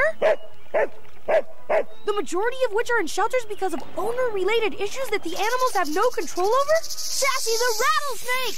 Save us, Sassy! What, Sassy? You wish you were videotaping this? Sassy! Sassy is brought to you by the Ad Council and the ShelterPetProject.org. Remember, adopt. Psst, hey, over here. What? Right here in the back. Where? Over by the fence. You? The bike? Yeah, the bike. Right in the grass where the kids left me a while ago. You know how lonely it is being left day after day, not being able to cruise the reservation? Pardon me? Remember when you got me for the kids? You told them, "No, you kids go have fun, enjoy the outdoors, and be careful." Yeah? I really miss it, especially when they put that playing card in my spokes and I made a really cool sound the faster we went. Well, could you get my tires a little air, dust off my seat, and remind the kids how fun I still am? Okay. Oh, you are dusty. Yeah, and I may need a couple of bolts tightened too. Now let's go. As Native American parents and caregivers, our encouragement to healthy lifestyles for our kids is helping them get outside and play. Get ideas, get involved, get going at letsmove.gov/Indian Country. Brought to you by USDA, HHS, and the Ad Council. And now, back to the Sports Jock, Wayne Gandy.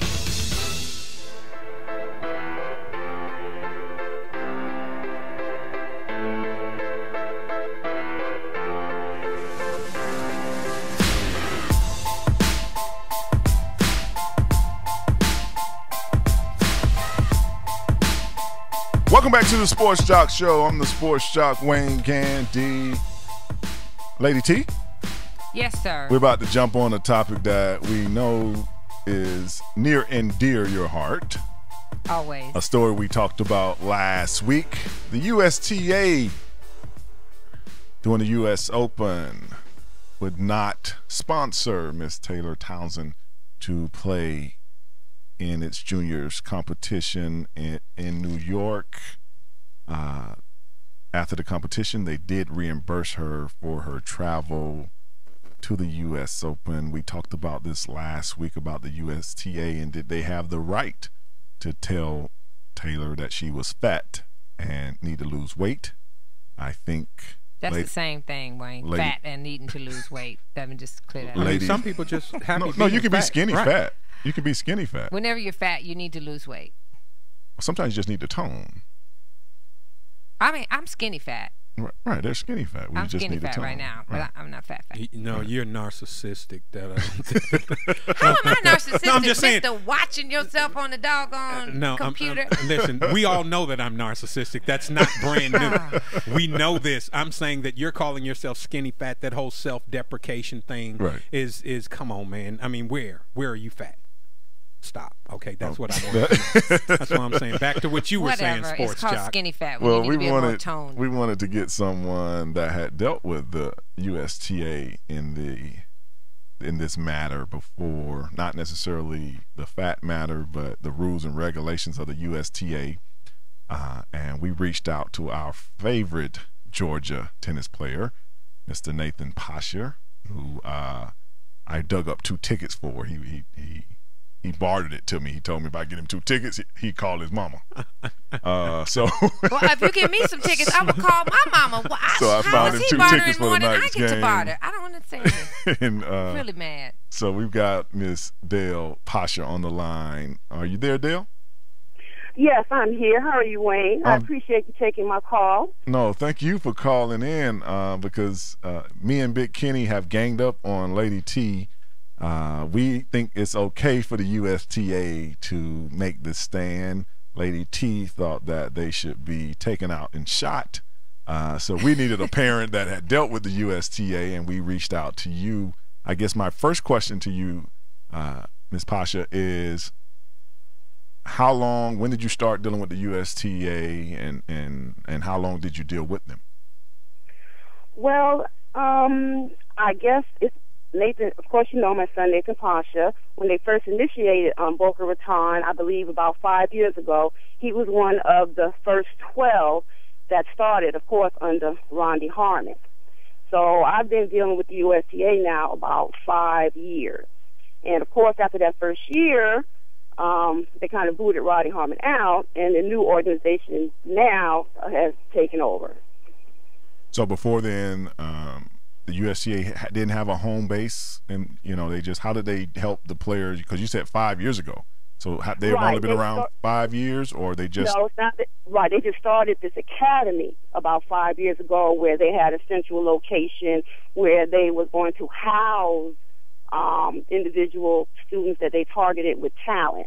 So before that, they were somewhere down in Miami, and of course they were training, athletes, but they wasn't housing them in a central location. So to get Nathan in, is it a thing where you reach out to them, or they have scouts or something and they reach out to you? Right. So now this is where I know I've read articles, and they're trying to say that because she's African American or a certain body image, but you understand they search out these children. You just can't come down to Boca. They look for you.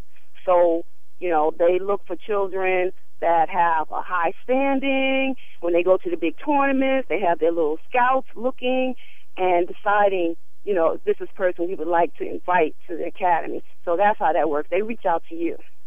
And when they put they put Patrick McEnroe in head of the USTA, is that correct? When they made that change? That was a big change. And, of course, they kind of did it hush up because nobody even knew. So when I came in, it was under Rondy Harmon because, like I say, they go to the big tournaments and they have the USTA coaches out there, and they're looking for talent. And when they spot something, they invite you to a training camp. And if they feel that you can work hard and you're under their philosophy, then they'll invite you into the training camp in Boca Raton.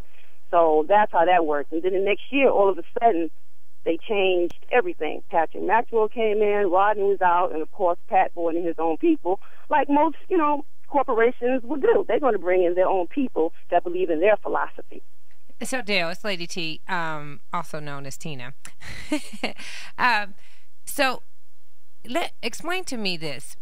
With the understanding that she's the #1 junior in the world right now. Right. Who else could you recruit as a better candidate to get behind? So what's the problem with her weight? If she's the best in the world, if you're looking for the best in the world, how does the weight come into play to the tune that they don't want to support her? Okay, Miss T. Now, this is my take, all right? I personally don't believe that it was a weight issue. Just with my dealing with the USTA, it was something else. Mm. Because, listen what I'm saying. They find you. So they picked her. They saw she was African American, and when she went in 3 years ago, she was even a little heavier. But they picked her, regardless of the image, regardless if she was black and white. Okay? And she wasn't a token person, because when she went out there, and if you look at some of the interviews, she said USA has been very good to her. And they didn't use her as a token. They took her to the big tournaments. They poured the money in her. So what has happened, in my opinion, something has happened this year, because one thing about the USTA, and they can get mad at me if they want to, their philosophy is their way or the highway. And that goes for players and coaches. So there's a few people up there, I don't know what happened, because they already knew her image, they knew her work ethic. So I don't know what happened this year that just pissed them off. And because just like the Super Bowl is for football players, the U.S. Open, that's their Super Bowl. You work all year to play into this. And for her to bench her for those 8 weeks, something happened. Something happened. And the thing about the USTA, they're not very good communicators. They'll just say... Hold the line for me. We're going to go to a quick break. We'll be right back.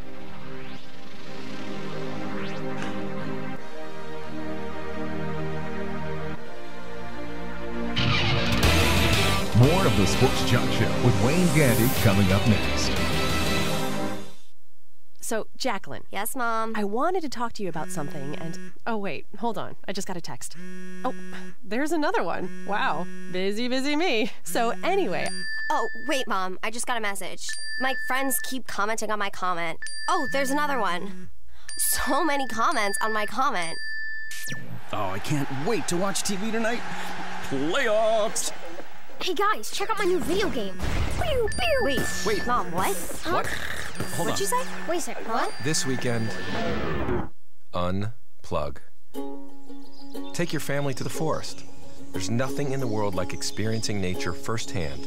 Trees, paths, bluebirds, streams. Getting closer to nature can get you closer to your family. To find the forest nearest you, go to discovertheforest.org. Brought to you by the U.S. Forest Service and the Ad Council.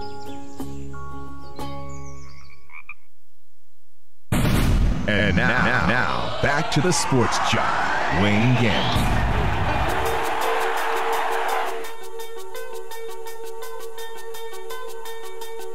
Hi, I'm Heather Cox with ESPN. When I need my sports and entertainment, I listen to the Sports Jock Show with Wayne Gandy.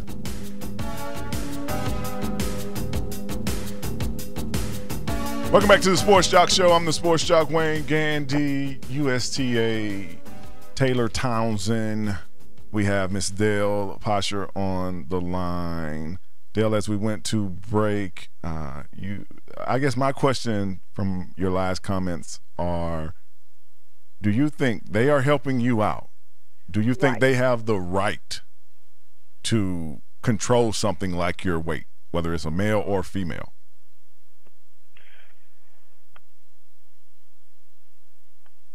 I believe that they do.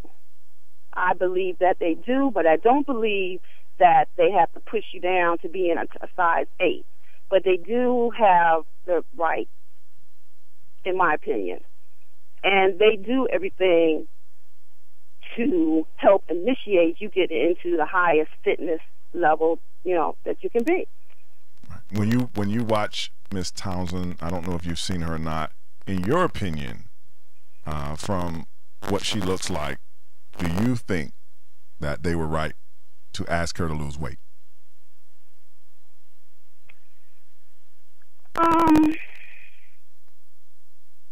I think that they could have went about it a better way.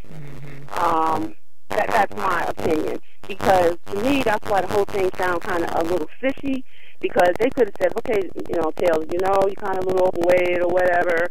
And after this U.S. Open, we're going to beat you into shape. Okay? So for them to bench her before the U.S. Open, that sounds like a punishment for something. And the main thing about USTA, it could have been something little. I know she said she went home for 2 months. Maybe they were upset she went home or whatever. But, Sheila said she didn't know that she wasn't going to get a wild card. That's kind of hard to believe because those kids know. So for whatever, and I think they're just throwing the weight issue out there because they're just kind of covering what the real reason is. You kind of understand what I'm saying? I do believe they do have a right. They're paying everything, but she's a great girl. She has done everything. And it's going to take some time. You as an athlete, Wayne, to be an elite player, you have to be able to go through the pain. Am I right or wrong? You're very right. Some of these kids, you see, they don't understand, but by being an athlete and an elite athlete, they have to give this girl time. They might be upset and thinking, she's coming out, she's not doing her best, but she's 16. I don't know when it takes that time where, because I know Walter Payton wrote somewhere where even after practice, he was running hills. And you know how hard that is. So I think USTA is trying to push them too soon to get to that kind of physical commitment. Because you got to be able to take that pain mentally and physically. And sometimes at 13 or 14, maybe you're not ready right then for that. Good morning. This is Big Kenny. You just were saying that at 13 or 14, they're not ready for that. And if you want to become an elite athlete, there are lots of sacrifices and pain that you have to go through. At what point do you start developing into that elite athlete? Most elite athletes start as soon as they can walk. You hear people like the Tiger Woods say, I had a golf club. We all see film of him as 3-4 years old. Lots of football and baseball stars start when they're toddlers, when they're preteen, way before preteen. How late do you wait to make a person an elite athlete? Okay, you're missing my point. I think, as you said, they start early, but I'm talking about that point to get through where you have to go through a certain amount of physical pain. They're not going through that pain at 13 and 14. That's what I'm saying. They are making these sacrifices and stuff, but to push it, to say, you know what, I don't spend 4 hours of training, guess what? I need to go through 30 on my own. I need maybe another 30 minutes. After your body is hurting and you can't even move no more, you know what, to get to that point to say, you know what, I'm going to get up and I'm going to go and do some more running. I'm going to do some more jumping. I'm going to go outside of the realm. So that's mentioned to the top athlete. So does the coach give you that, or is that some intestinal fortitude? Where's the responsibility of the athlete for that? That's their responsibility. But I still think that at 13, 14, 16, they have a very structured program. They do everything. They're afforded the best psychologists, the best physical. And as you know, they get up from 6 o'clock to 9 o'clock at night. And it's tennis. I know because my son went through it. It's tennis, it's school, it's training, it's tennis, it's school, it's training. You know what? Maybe one day on Sunday or something, or just going out, they're just a little tired. I have gone through the practice, and they got on one of the players because you're not running hard enough. Dale. Young kids. So you have like about a minute. If you can just tell me, I want you to be Taylor Townsend's mother. What decisions do you make now? Where do you go from here? Okay, if I was Taylor Townsend's mom, it all depends on the relationship that my daughter has with Kathy. Because in any sport, there has to be a trust between each. And if she's still getting along well with Kathy because they know each other, they have personal relationship. And if she's still getting good along with Kathy, I would try to stay with Kathy. Now, if there's a distrust issue, you know what? You're not going to be able to evolve. So that's what my advice would be to Shelley. If she's still doing good with Kathy, and she can still make it with her. She needs to stick with that. If not, it might be time to go somewhere else. So if the trust issue is broken, if she's too upset, then, you know, that's a problem. Well, Ms. Pasha, we thank you for calling in Absolutely. and helping us with this. It's a conspiracy, Wayne. She's not fat. It's not about the fat. No, she's not fat. You know what? They didn't say she was fat. You know how the media is. They're just Ladies, she is fat. I've seen the pictures. She's fat. Thank you, Dale. I mean, whatever, we appreciate whatever. you. We appreciate it, but yeah, flag she's on the fat. play, 20-yard penalty on Kenny. She's going to be a great player. We'll be back. We'll be back. Thank you. We'll be back Told before the y'all. Sports Jock Show. Told y'all. Right Now, after this. she did say they had the right to control her weight, so Right. if you need to control your weight, maybe Control you're his fat. mic. Shut it off.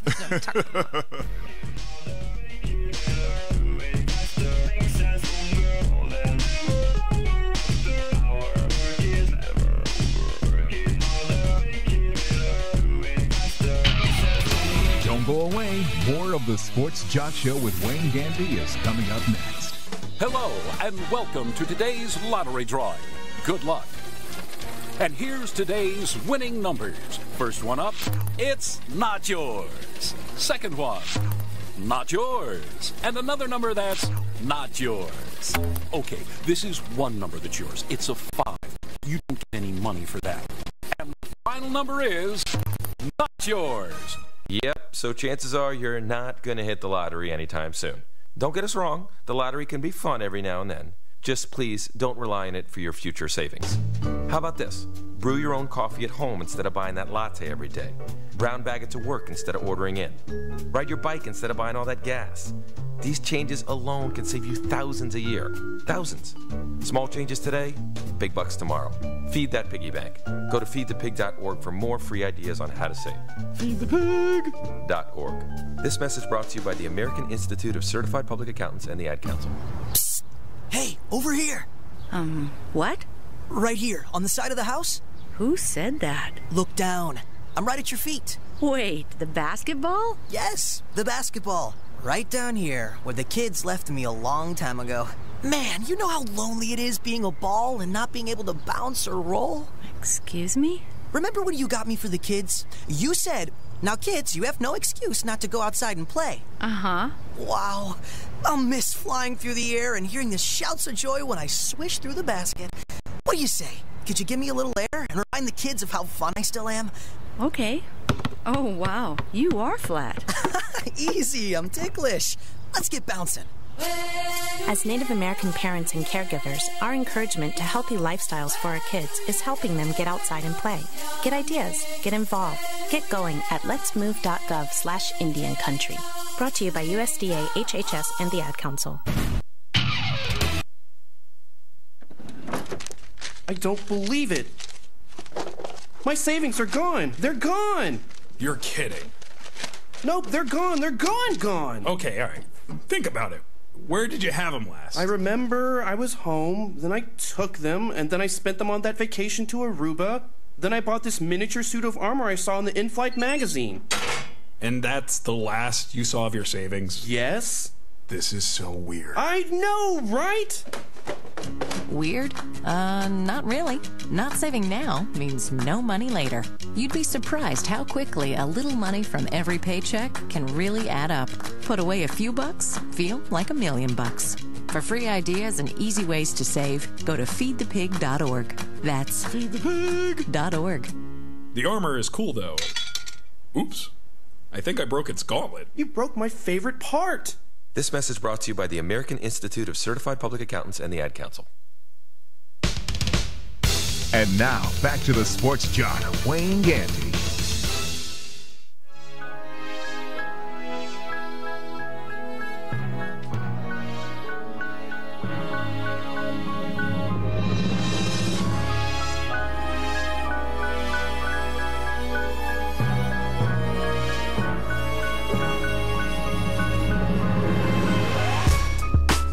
Welcome back to the Sports Jock Show. I'm the Sports Jock, Wayne Gandy.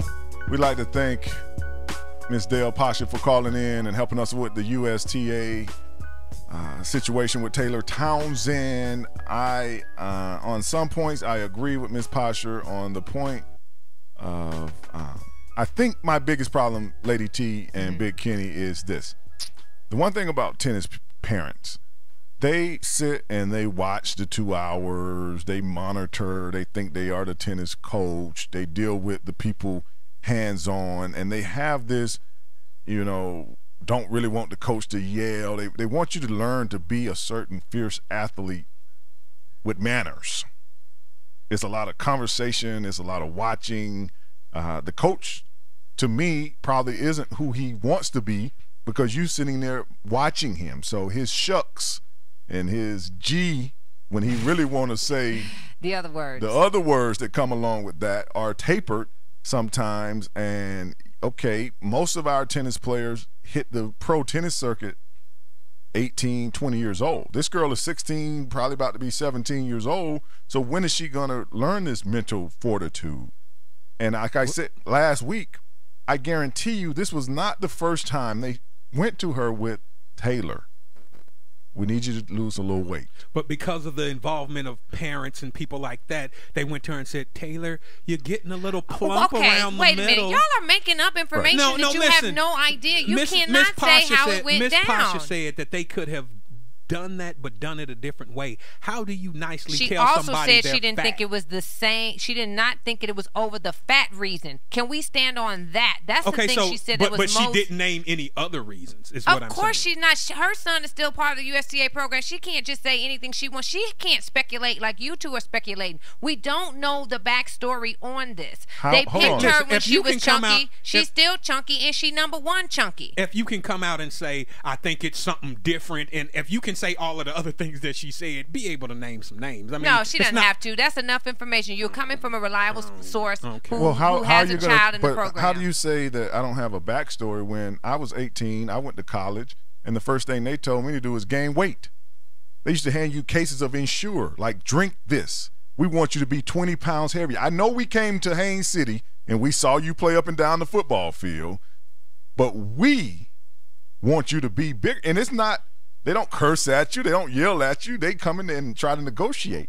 Now, after a couple of months, the guys that didn't lose weight or didn't gain the weight, then the coach gets very dramatic with how he speaks to you. So I'm saying that I think if it was the weight, now it could be what Miss Pasha is saying, it might have not been the weight, and they used the weight as an excuse. But you gave them that excuse. But I can agree with that. It's Maybe no that is different true. than the gay dude who's kissing his old boyfriend, and then they call him for lying. And that was the excuse he gave them. It could be something in that manner. He gave them a lie. Regardless, what I want to say is that I think the weight thing, I don't think she's standing there shoving ho-hos down her throat saying, I'm not going to do it, I'm not going to do it, I'm not going to drop the weight.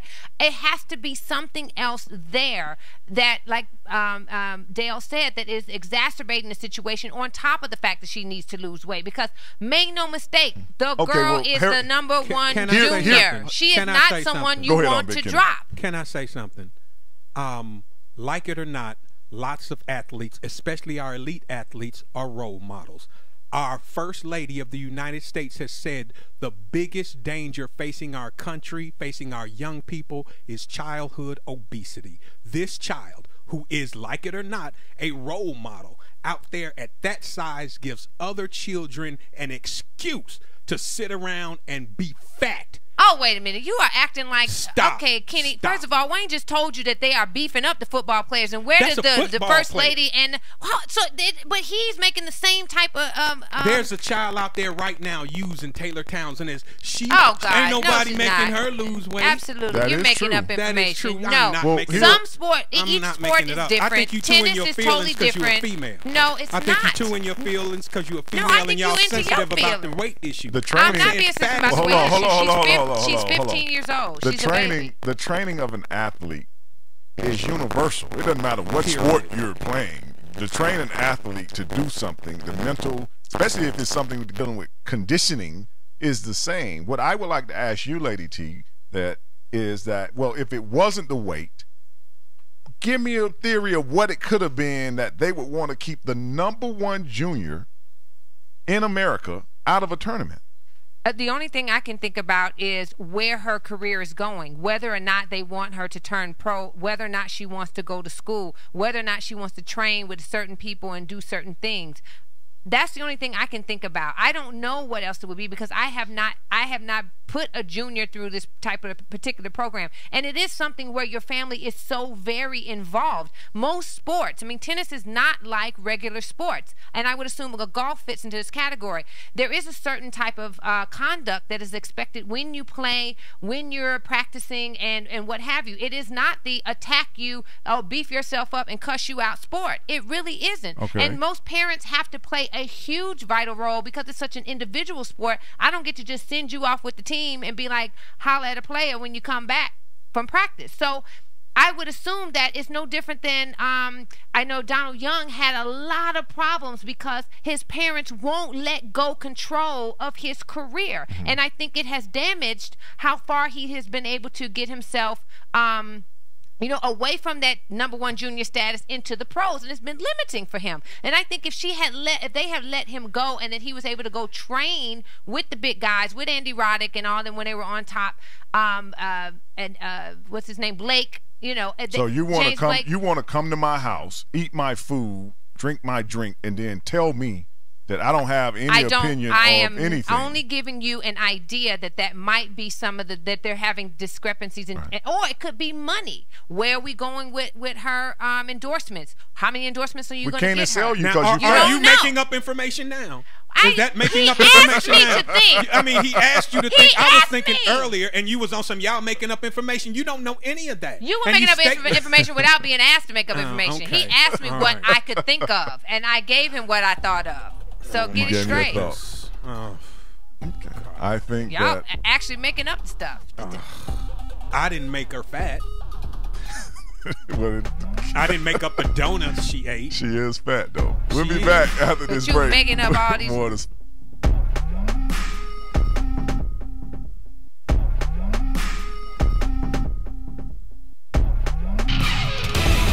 More of the Sports Jock Show with Wayne Gandy coming up next. Hi, we're talking to real smokers about quitting. Tell me when you smoke and why you smoke. Eat, cigarette, kids, cigarette, dinner, another cigarette. One on my way to lunch, one after lunch. And another cigarette, and another cigarette. Have you tried to quit? Yes. I become angry. It ain't that easy. You can't just quit cold turkey. I tried. What would you do different? Actually having a plan and thinking it through. You have to relearn how to live your life without a cigarette in your hand. With the right plan, you can quit smoking. Free at becomeanx.org. X, a new way to think about quitting. Brought to you by X and the Ad Council. And now, back to the Sports Jock, Wayne Gandy.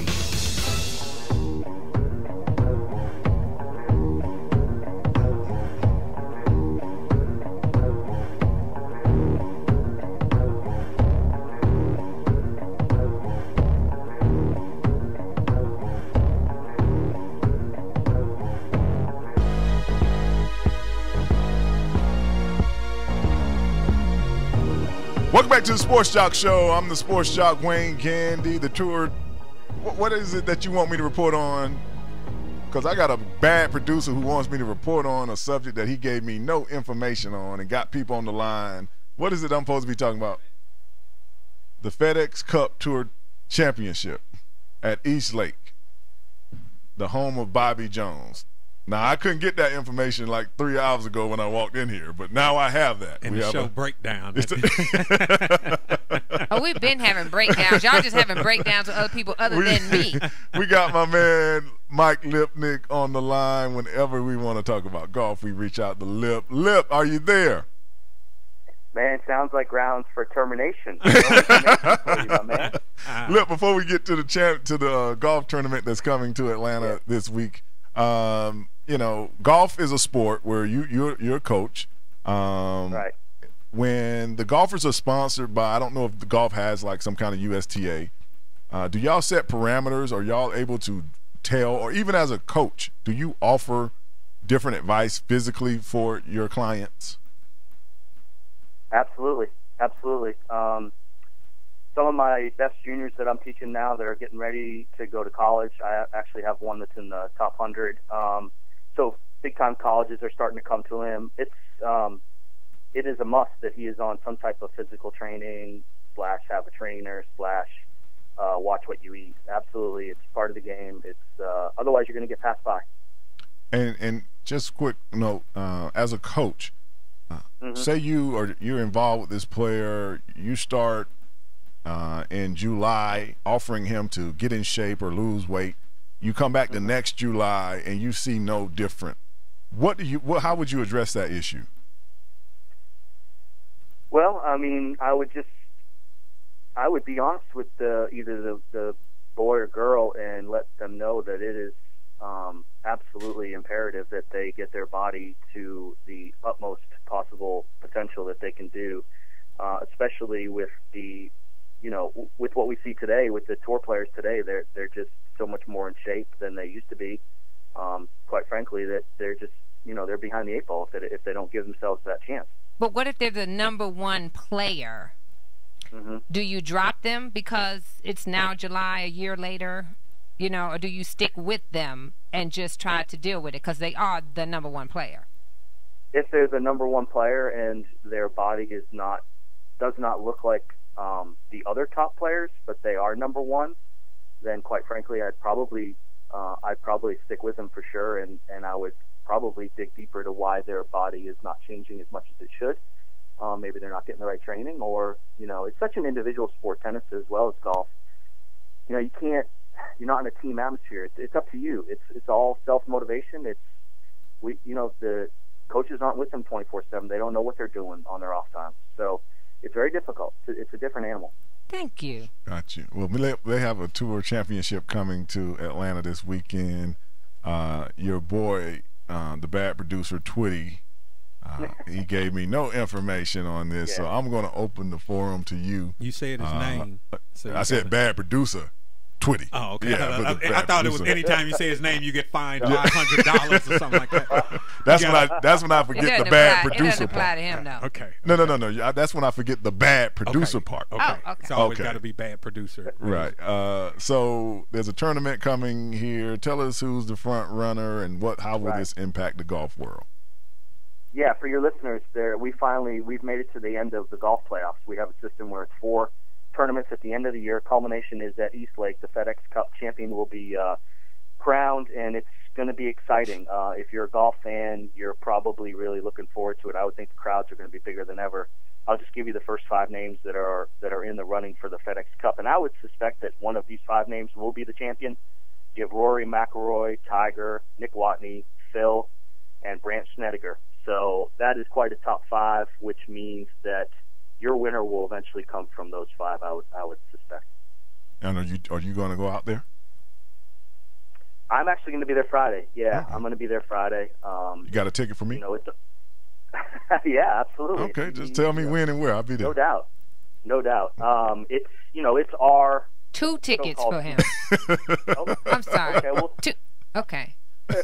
This is going to stop right here. This leaving Lady T out of it is going to stop. Lady T, I'll show you some love. I'll get you some. Thank you. I appreciate you. Mike, don't even set yourself up. You're one of the few men I deal with on this show. She ain't going to show up, Mike. Me. Don't worry about my ticket lip. I'll be there as a groundskeeper. So So tell the people where they're holding it and what day it starts. It's at It's at East Lake Golf Club, which is on the I would say it's the southeast side of Atlanta. It's one of the most famous courses in America, and again, it's our so-called Super Bowl. This is it. This is the final thing for the year, and then we will go into a Ryder Cup, which, by the way, all of our Ryder Cup participants, the U.S. team, will be playing at East Lake. So it's another good chance to go down and see what the Ryder Cup team will look like. So it's going to be a great event, and it's a great venue. East Lake is really what I call user-friendly for the fans. It's easy to walk around. There's only 30 players in the field, so it's not like you need to be out there all day. You can catch the entire field in a couple hours. Okay, Mike Lipnick, golf. Thank you, Mike, for calling in, helping us out. East Lake this weekend. Also, for you men out there, that means when the golf tournament is in, all the dancers are at Cheetah. That's right. All the dancers will be at Cheetah. And none of the fatty boom bladdies either. We'll be back with Miss Erica Ash right after this break. 888-926-7562. We all got our preference.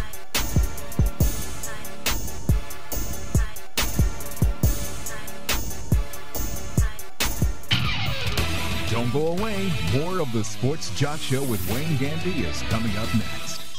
Oh! You are round MVP. Yeah, man. Yo, Drew, I finally got round MVP. Round MVP. No way. That was some ownage. It's a good thing you got me as your wingman. Right. You mean when you threw that flash grenade at me? Whatever, man. Huge round. Seriously, great stuff. Finally earning round MVP takes determination. So will getting into college. I've got what it takes. All right, class. I'm going to pass back your tests. And a high score goes to Brian. Oh, yeah. High score, baby. We're all good at something. Maybe it's breakdancing or skateboarding or video games. Whatever you're good at, you have the skills to make it happen. And those same skills will help you get to college. Visit knowhowtogo.org to learn what you should be doing right now to prepare for college. Start taking the steps at knowhowtogo.org. I've got what it takes. So do you. Brought to you by the American Council on Education, the Foundation, and the Ad Council. Hello, and welcome to today's lottery drawing. Good luck. And here's today's winning numbers. First one up, it's not yours. Second one, not yours. And another number that's not yours. Okay, this is one number that's yours. It's a 5, but you don't get any money for that. And the final number is not yours. Yep, so chances are you're not going to hit the lottery anytime soon. Don't get us wrong, the lottery can be fun every now and then. Just please don't rely on it for your future savings. How about this? Brew your own coffee at home instead of buying that latte every day. Brown bag it to work instead of ordering in. Ride your bike instead of buying all that gas. These changes alone can save you thousands a year. Thousands. Small changes today, big bucks tomorrow. Feed that piggy bank. Go to feedthepig.org for more free ideas on how to save. Feedthepig.org. This message brought to you by the American Institute of Certified Public Accountants and the Ad Council. And now, back to the Sports Jock, Wayne Gandy.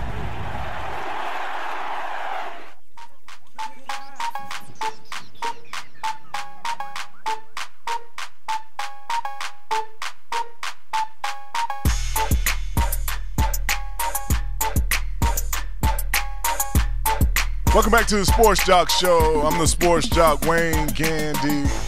Why does that clock say 6 minutes and 36 seconds? It's not a 12-minute segment. Somebody inform me. You got two bad producers. No, I just want to make sure. So before I go to rambling on, where are we at in the show? I don't know. Don't cut the music off. Oh, okay. Well, thank you. I got a full 12 minutes to do my job. I appreciate that. So they want to tell me about it. If they give you 6, you take 12. What can they do about it? Well, we're here on the Sports Jock Show, and we're glad and happy to introduce a woman that I met before, but due to football and Alzheimer's and the concussion thing, I forgot. So, wow, hey, thank you. I have a real excuse. They have legitimate evidence that my brain is swollen on one side and is dying on the other. So I'm swollen and dying at the same time. But I met this young lady, had to be about 8 years ago. Oh, wow. And yeah, so don't tell them you 21. I can tell them whatever I want to. Whether they believe it or not is another story. Well, you are absolutely gorgeous, so you look Miss it. Erica Ash, Broadway actress, film, comedian. I didn't know the comedian part, though. I try to be funny sometimes, but it depends on how much you're paying. If you're not paying enough, I'm not going to be funny. It's just not going to happen. Okay. Yeah. How much I get for $2? I was going to say cricket. I don't get nothing for $2. Well, welcome to the show. Glad to see you once again. I know. Thank you for having me. You still look good, Wayne. Hey, I try. I'm defying age. I think it's the pigment in the skin. I believe that, Mocha. That's what the people at Matt Counter told me. Oh, you heard the Mocha. You heard the Mocha. Yes. I don't have it on now, though. She is funny. I love her already. I have to tell you something. The stuff after I put it on, it had to be about 9 o'clock. By midnight, my skin was like, "Hey, man, what you doing? I'm itching." Yeah, you gotta take it off, Wayne. But I put it on at 9 before I left the house. Well, I thought you meant when you got home, like you kept it on all day. And no, I'm talking about just 9 p.m. to midnight. Oh, okay. But even in that 3 hours, it was like screaming, "Get off my face!" I'm trying to keep it on all day. So I had a bottle of witch hazel. Y'all don't know much about that, but yes, I do. Oh, y'all know some. My husband's from Florida. Oh, I okay. got 5 bottles of witch And both hazel my on parents are from counter. Florida, so we know about witch hazel. Okay, I had some witch hazel when I went to work, Mhm. and this is what I came up with. You know, Get it out of there. Back to that natural purity. That purity. But Erica, what brings you to Atlanta? Well, I'm in town shooting Scary Movie 5, and I'm here until the end of October, and we're just, all over Atlanta trying to make some funny. Now, Scary Movie 5 is the one where y'all like act like the other scary movies and make light of it, right? Yes. Okay, I always get it confused with Scream, Scream, which is what everybody says. Every time I tell somebody I'm in Scary Movie 5, they're like, "I hope I don't kill you." I'm like, "It doesn't matter. I'll be back in the next segment." It's a spoof movie. That's what happens. Because as soon as I'm like, okay, that means Like, do kill me. That That means make she's it gonna funnier. get killed in the first 20 minutes, so it's gonna be a small part. Like Exactly. the Scary Movie. That's the one with the guy with the knives. Yes. That kills people. But Scary Movie is they It's make a spoof of all of those things. And which movies? I don't know if you can tell or not. Y'all are making spoofs of. Or is that a secret? I actually can't say, but that'll Okay. give you more reason to come out and check it out. Yeah, I'm a movie buff. Oh, good. So I'll watch anything. It Good. can be dogs talking or robotic people. Well, I that's watch any wonderful. movie. So is this your first scary movie? This is my first Scary Movie. Okay. What Yeah. made you want to get a part of this franchise? They offered it to me, and it was a job. And I thought, you know what? There is nothing better than being an employed actor. So I said, let me just go ahead and take this. And it was a really great opportunity. The Weinstein brothers gave me this chance, and they're responsible for so many Oscar-winning films. So I said, if they want me to do anything, including sweeping up floors behind them, I'm happy to do that. So, I was grateful, and it's it's one of the leading roles, which I'm really, really excited about. And the script is it's funny. Right. It's a scary movie. Right. Is there any nude scenes? Do you have any nude scenes? You will have to watch to find out. I'm saying I don't know. That leaves the door open. Yeah, I mean exactly. Wayne, he's like, y'all can't see me, but I am winking. Oh, okay. That's what I'm talking about. Ain't no body double though. You don't need no body double. Actually, they did try to have a body double, and I did not approve of the body double because I worked too hard on my body to let somebody who is not. It wasn't Taylor Townsend. The body double. I can't wait to get my bootleg copy. So Wow. You see how we do? Do you see how we do, know, Miss it's T? terrible. But Eric, I also see that you were you did The Lion King on Broadway. I did. Right. Well, I didn't do it on Broadway. They offered it to me 3 times, and I actually turned down the Broadway company. I did the national tour because I wanted to wait to be in an original show for my first time on Broadway. Now I would be happy to do any show, but for my very first debut on Broadway, I wanted it to be an original show, so I actually waited, and I passed over Lion King and The Color Purple, and I ended up doing Baby It's You on Broadway. Okay. So that was my Broadway show. And The Lion King, what was your role in it? I was Nala in The Lion King. I also did Spamalot, and I played the Lady of the Lake in Spamalot. For Baby It's You, I played Dionne Warwick and Mickey, which is one of the Shirelles. Do you have a Dionne Warwick impersonation? I hope you're watching. I wish y'all watching that. Because that was perfect. Like without sound, absolutely perfect. So go ahead, Lady. But Wayne, she has actually won, a couple awards for her, theatrical career. And the thing that I had a whole hour to sit over there and chat with her, and absolutely like mesmerized by this woman. Because her story is so great. And one of the things that when she mentioned that she passed over, I don't know if you really could take that into account, but to actually be a part of those 2 Broadway shows, is an incredible thing. But like she said, she wanted to be in an original role. So just to say that, you took a chance on yourself to say, no, I'm going to wait for exactly what I want so that I can build my career. It was what she was saying when she made that statement. And so that's what I love the most about when I had a chance to sit and talk with you, is just to recognize that you have a lot of decisions to make when it comes down to your career and where you want your voice to come from and what you want to do. And I was so impressed that you took that chance, because most people say, oh, give it to me, give me everything you can give me. And then you said, nah, I'll wait. And she's an incredible singer too. She's a mezzo-soprano all the way down to tenor. No, I don't have that on my bio sheet. I have Broadway, TV, film actress, future ex-wife of Conway Twitty. Oh, wow. No. What happened? Put that on here. That was it must have been him because his handwriting looked like it's like second grade. Like the letters are real short. I know it. Who in the world would write like that? Right. Some gimpy handwriting. Yeah, you don't want. What in the world? You don't want a bad luck slep rock over there. Leave him alone. Well, Erica, you have on your resume here. This is something besides all the things she can do, which is martial arts. I mean, forget about it. The girl can do everything. She's a dancer. She's a quadruple threat. You have fast script memorizing. What is that? You give me a script in a day. I did these shows called the A-Train plays, which were the off-Broadway 24-hour musicals spun off of. Mm-hmm. And they basically, we wrote the shows, produced them, and performed them in a day. Wow. Literally within 24 hours. And all of them were musicals. So it's like scripts, songs, everything. You had to kind of, be off book. And so that's just one of the things that I can do. If you give me a script, I can have it. Can I have a class? I need a class on that. Are you kidding me? They probably should create one. I probably wouldn't be able to teach it, but I can go in and I can judge very well. So they maybe need to make a TV show, next like script writer memory factor or something like that, and I'll be J-Lo. So where do you want to go now? When you finish Scary Movie, because Scary Movie is a fun film, like a great, to-do film. But where do you want to go? What do you see yourself doing next? What project do you want to be a part of? What's next? Well, I want to stay open. I really, really enjoy doing comedy. That's sort of what's in the pocket for me. Mm-hmm. But I do have a wide range of other talents. Like I'd like to do some more dramatic things. I find that when I'm doing theater, I tend to lean more towards drama and more serious acting. And when I'm doing television or film, it's more comedic. So I'd like to kind of cross over and maybe do more funny stuff on Broadway and more serious stuff on TV and film. Gotcha. But I'm definitely open. I feel like when you just kind of continue to say yes to everything, you're led to exactly what that is. So what I do is I put it out there once. Mm-hmm.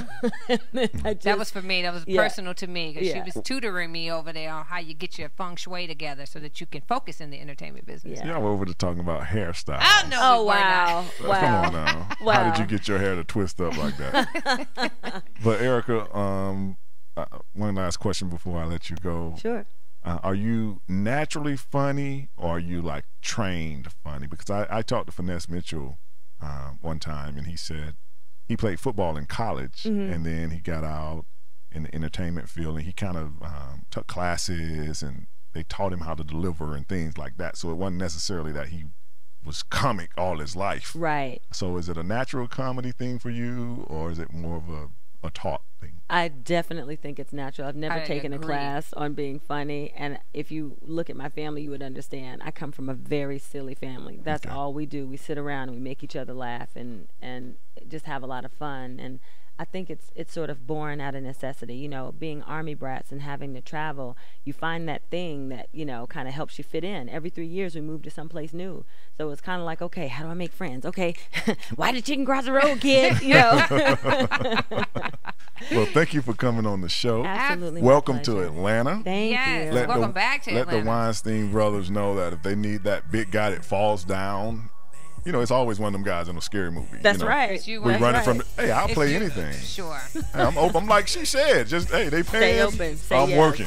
There you go. See, I'm hamming it up today, big Lady T. Erica Ash, ladies and gentlemen. Thank you for my Scary song. Movie 5. Yes. I still don't know what that means. Bands can make you dance, though. You ever been to a strip club? Not in a long time. We'll be back with more of the Sports Talk Show after this. Now, come on, Mom. Bands will make her dance. Bands will make her dance.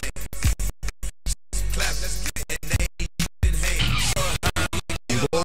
More of the Sports Jock Show with Wayne Gandy is coming up next. Honey, home. I've got a surprise for you. Get that filthy, disgusting tire out of my living room. You're on my favorite rug. Calm down. You're gonna love this. The goldfish bowl. I won't run over them. Relax.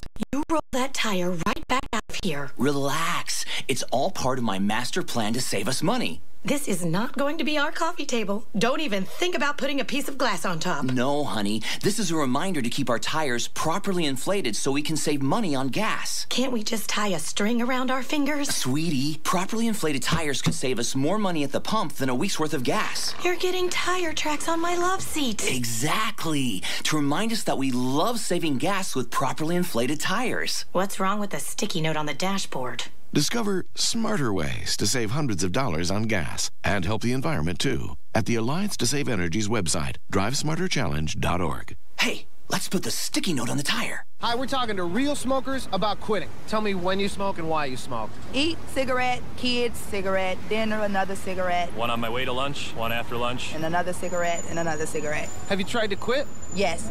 I become angry. It ain't that easy. You can't just quit cold turkey. I tried. What would you do different? Actually having a plan and thinking it through. You have to relearn how to live your life without a cigarette in your hand. With the right plan, you can quit smoking. Free at becomeanx.org. X, a new way to think about quitting. Brought to you by X and the Ad Council.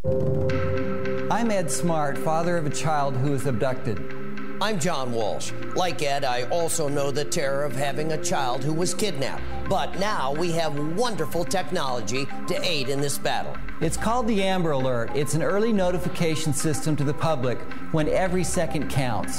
Amber Alert is a partnership. We want to thank you, the public, broadcasters, transportation, and law enforcement. Amber Alert really works.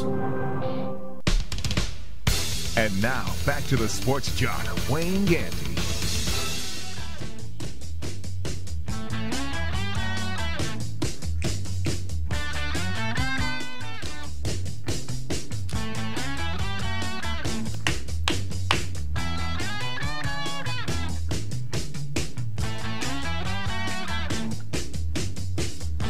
Welcome back to the Sports Jock Show. I'm the Sports Jock, Wayne Gandy. We like to thank Broadway TV and film actress and comedian. And she speaks Japanese. Whatever. She speaks Japanese. Whatever. Wayne, that was such a great break from sports. I love that. Ash. Well, it really wasn't a break from sports because when I met her those 8 years ago, she was with one of my college teammates. So, you know, there go the sports thing. Mr. Tony Richardson, who we've had on the show. And Tony couldn't hold on to that. Just sad, Tony. Well, you know how the players play. There it is. I ain't know what you want to hold on to it for the milk jug empty now. Man, I walk right just into that. Want to rent it. I don't want to buy it. What I'm saying, the milk jug empty. I don't want to keep the carton. Well, we're in the birthday segment of the show. We had some names, and we're going to start with this one because I might not even get around to the rest of them because Big Kenny before the show said he wanted to hit on this anyway. Prince Harry had his 28th birthday. Prince Harry had his 28th birthday. And Big Kenny, what happened with Kate, his sister-in-law? Kate Middleton and the royal family are suing a publication in France and trying to get other publications to stop publishing pictures of Kate with the girls out. She went on some private vacation, had her top off. They had a really long lens. They caught her outdoors. A long lens. Yeah. Yeah. Because the British like it like that. And she got caught topless, and now they're saying it's an invasion of her privacy, and they're really upset about it. And I'm asking, if you're topless outdoors, where is your expectation of privacy? Right.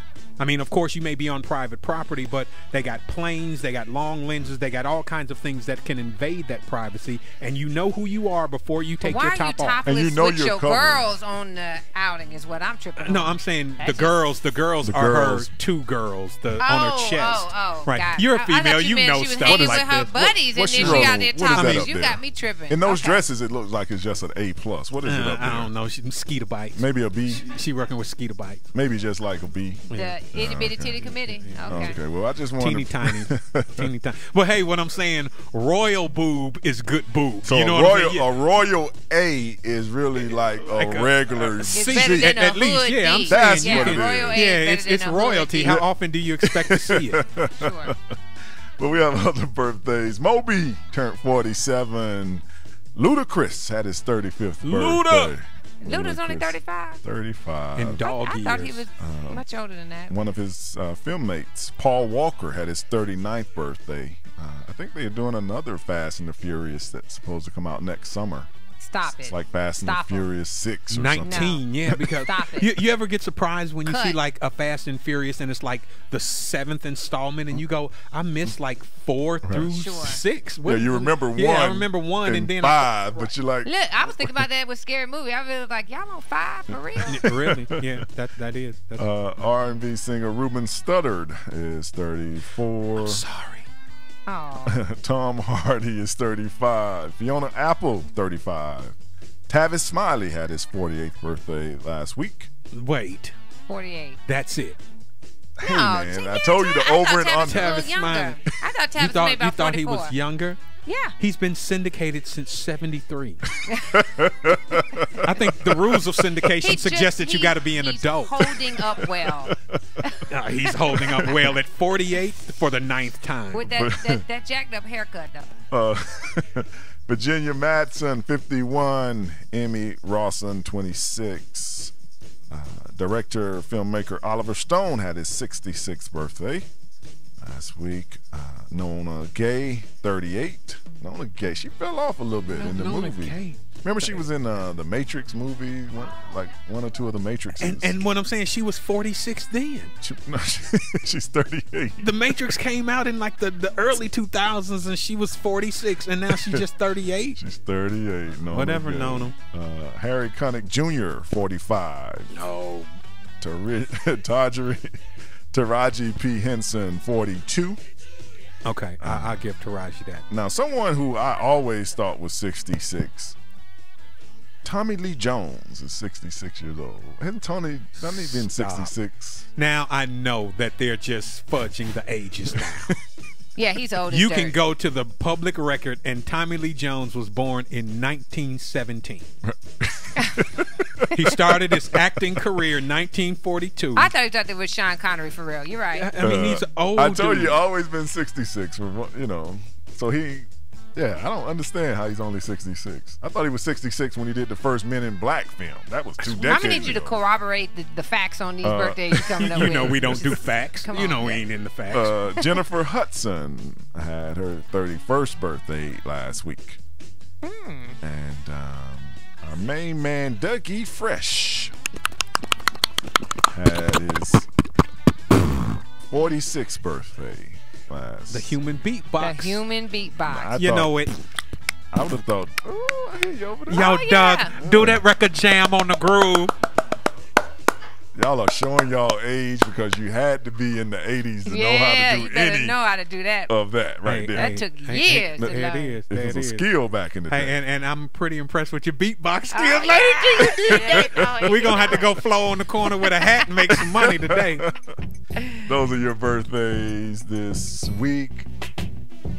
Next segment, I have something. Y'all might as well pull it up now. Pull it up. NBA, Darren Williams. Oh, I saw it. I'm ready. I ain't even got Darren Davis. Come here. Go to break. Just go to break. Just We'll be right back. fast Turn so up. we can come back fast. It's 23 seconds, so by the time I come back, you should be on Pulled It Up. We'll be back after this with more of the Sports Jock Show.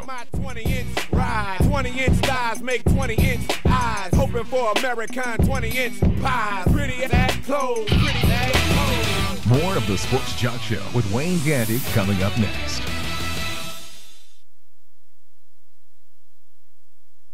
So, Jacqueline. Yes, Mom? I wanted to talk to you about something, and... Oh, wait, hold on. I just got a text. Oh, there's another one. Wow. Busy me. So, anyway... Oh, wait, Mom. I just got a message. My friends keep commenting on my comment. Oh, there's another one. So many comments on my comment. Oh, I can't wait to watch TV tonight. Playoffs! Hey, guys, check out my new video game. Pew, pew. Wait, Mom, what? Huh? What? Hold What'd on. you say? Wait a second, what? This weekend, unplug. Take your family to the forest. There's nothing in the world like experiencing nature firsthand. Trees, paths, bluebirds, streams. Getting closer to nature can get you closer to your family. To find the forest nearest you, go to discovertheforest.org. Brought to you by the U.S. Forest Service and the Ad Council. And now, back to the Sports Jock, Wayne Gandy.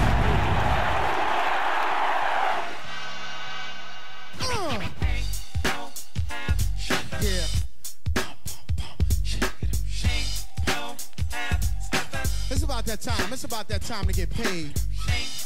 Get laid. Cool in the shade. Drink a little bit of lemonade. Let me tell you what I want. Yo, I wanted this to be special. Welcome back to the Sports Jock Show. I'm the Sports Jock, Wayne Gandy. And, having a good time. I might say a rhyme. Old school, no school, new school. Ooh, we got the lyrics down. Guys and girls dancing, doing the new dances. Why I'm over here. Okay. Yeah, let's go. Because this story is ridiculous. Yes, it is. Baron Davis, point guard of many teams. I mean, where hasn't Baron been? The Clippers, the Knicks, the Cavs. He started off. He got reason to. He got to hit everybody in the league. I don't know if I'm late. So sometimes the Sports Jock is not a computer savvy man. So sometimes I'm catching stories 10 years later. No one texted me, called me, emailed me, faxed me about this story, so I figure it has to be in the know. It's a 23-second clip of Mr. Baron Davis. Looks like it's an after-game shot of him leaving the court. And Mr. Darren Williams, who is the point guard of our Brooklyn Nets, is doing an interview with a young lady. And something went on in that 23 seconds that made me wonder. Try to explain it. I want to hear I was your hoping. version. I kept watching and thinking it was pasting and all that kind of stuff. I was looking for the little line in the thing where it was like they added two things together. The film was doctored up. You hope that somebody has enhanced this film and did some sort of. Did you look at it in the same way? Because I was hoping somebody had doctored it up. Please doctor this up for me. I would have thought it was doctored up except for the look in Darren Williams' face. So when I couldn't find the line, I kept watching this 23-second clip. And as Mr. Davis walked away off the court, he looked over at Mr. Williams, and it looks like, now the Sports Jock wasn't there, so all I can go by is the clip. He kind of blew a kiss at Darren Williams, and in response to that, Mr. Williams kind of licked his lips. And not in the LL Cool J. And not the LL Cool J lick your lips. You know what I'm saying? Yeah. Not like that. It looked like he was like if a chick was like, yo, what's up, baby? He was like, yeah, what's up? I'm going to see you later. Yeah, like I'm going to see you later. That's what the look said. That's what the look said. You know I got you, boo. I can't even talk to this chick and do this interview because my eyes are on you. And you so thirsty for me. It was that you couldn't wait till it was over with. Without words. You can pull this up on the Sports Jock page, the Sports Jock page. If you can't find it, it's only 23 seconds, so it's not going to take you a long time. You're going to have you don't need no more. You're going to have to roll it back like I did about 17 times to really just to be like, did this happen? Did this really happen? And Lady T, I mean, you seen you ain't got the Lady T video on YouTube. This is it. I ain't got a Lady T. You ain't got the Lady T me this time. This is bona fide 1,000% some kind of monkey business going on. Love That's connection. All I can tell you. They made a love connection. I mean, straight up, dude. The way each one of them were looking at the approach and the send back. Yeah, man. There they are like certain expressions, certain actions that you monitor when you're dealing with people of the same sex and you are heterosexual. Me and you work together all the time, but I've never looked at you and licked my lips. Try it. That is just no, we're not even gonna play like that. See, that's what I'm saying. We're not even gonna start practicing that because that's why it happens. That's why it happens. They start and ladies and gentlemen, I'm not looking at the Sports Jock when I do this, but this is how Darren Williams looked back at Baron Davis.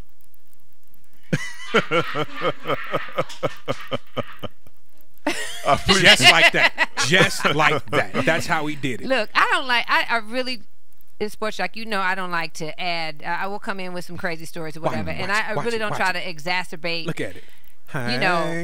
possible ideas of things like, but this one has got my goat. Like, you know what I mean? He stared at him a long time when he passed. Not to go there, but it's impossible. It is impossible. I told you, I was looking for the line in the film. Like, okay, they got a clip of Barron, and they pasted it or whatever together, so it looked like.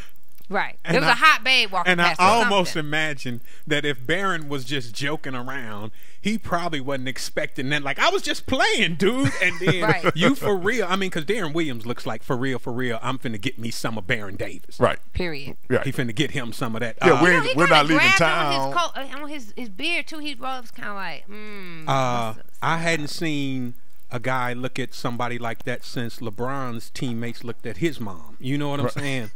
It looked like they was finna really get into it.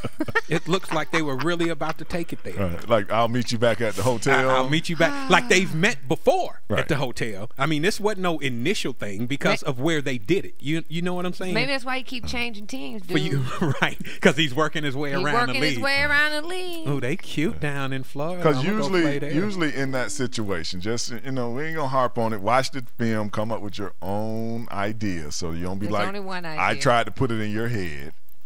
Usually when athletes greet each other after the game in a situation like that, they'll hit you with a little head nod, what's up, or I catch you later, or maybe even interrupt the interview and just stick your hand in there, like right. The only exception, Magic and Isaiah. Right.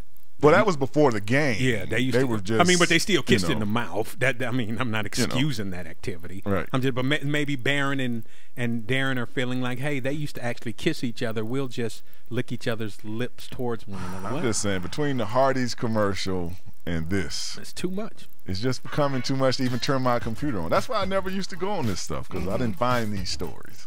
I saw something just now. And I didn't. Lady T didn't bring it up this time, so don't say it's my fault. But I'm so glad that you see the light. Hey, and on a different note, Baron Davis, that fishing trip, I think I'm going to sit it out. You know what I'm saying? The one that we were going to go on a little later in the month. I don't think I'm going to go on that one. Stay I appreciate that, though. That Baron Davis Golf Classic might be underwater this year. Yeah, we'll be back with more of the Sports Shock Show after this. Just leave it all up to me. I'm gonna show you what it's all about. More of the Sports Shock Show with Wayne Gandy coming up next. The odds of a young girl being discovered by an industry insider while singing to herself pumping gas? 1 in 300 million. The odds of the daughter of a clergyman from Severn, Maryland spending 11 weeks at #1 on the U.S. singles charts?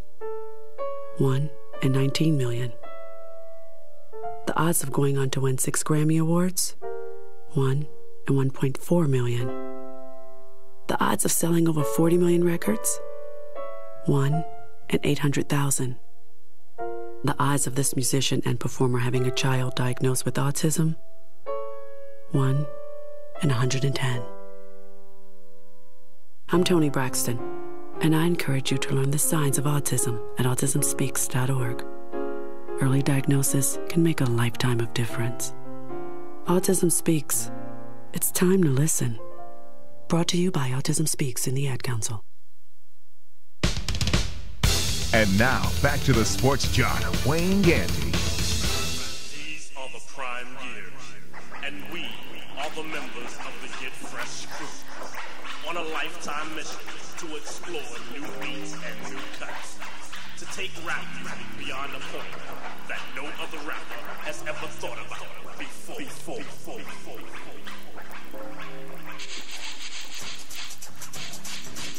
Welcome back to the Sports Jock Show. I'm the Sports Jock, Wayne Gandy.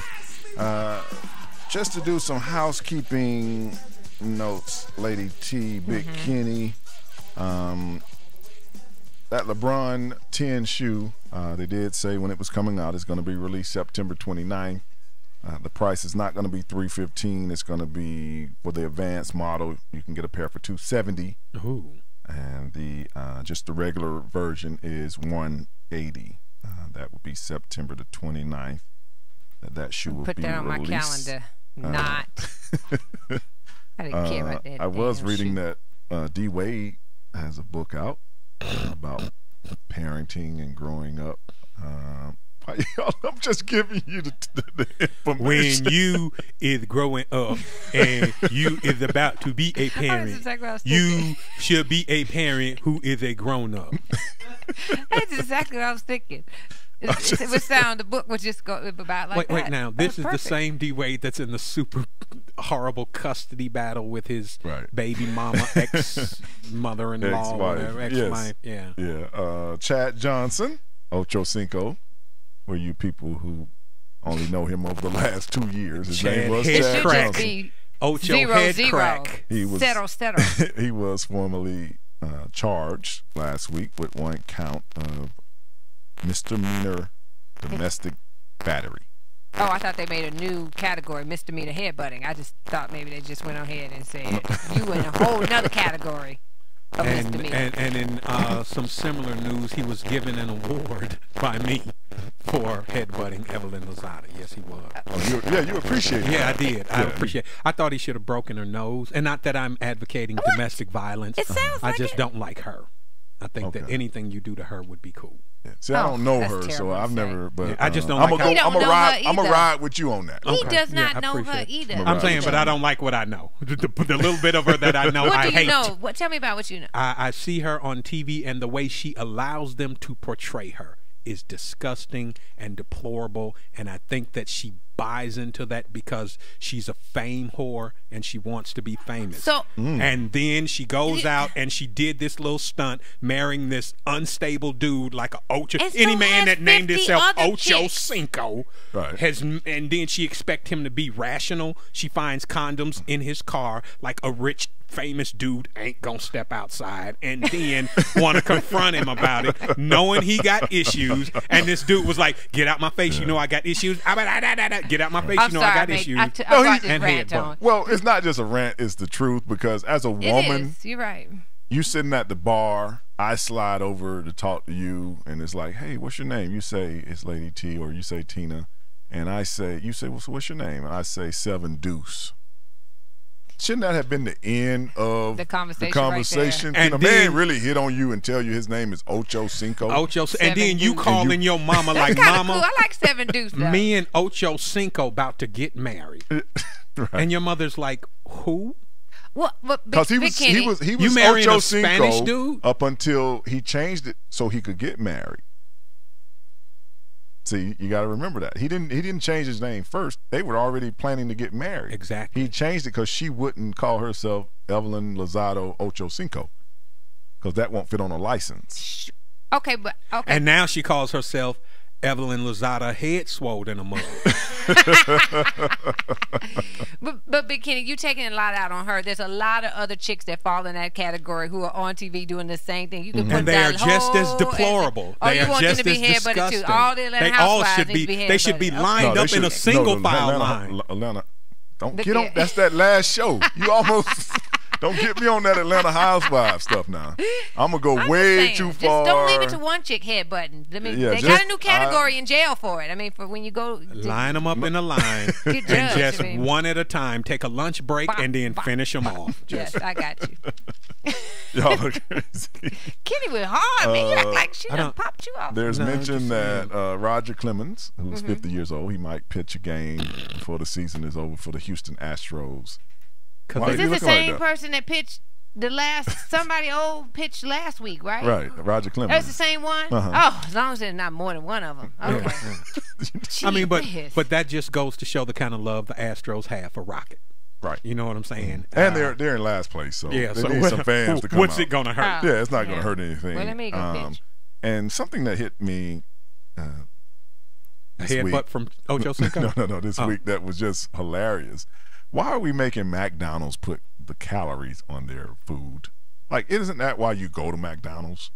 So you can be am I wrong? I mean, is right. it me or am I going crazy? Like, I don't need to know that when I finish this number 2 combo that I just had 2,000 calories. Are you trying to make me feel bad? I want to just go in there and blindly die of a heart attack.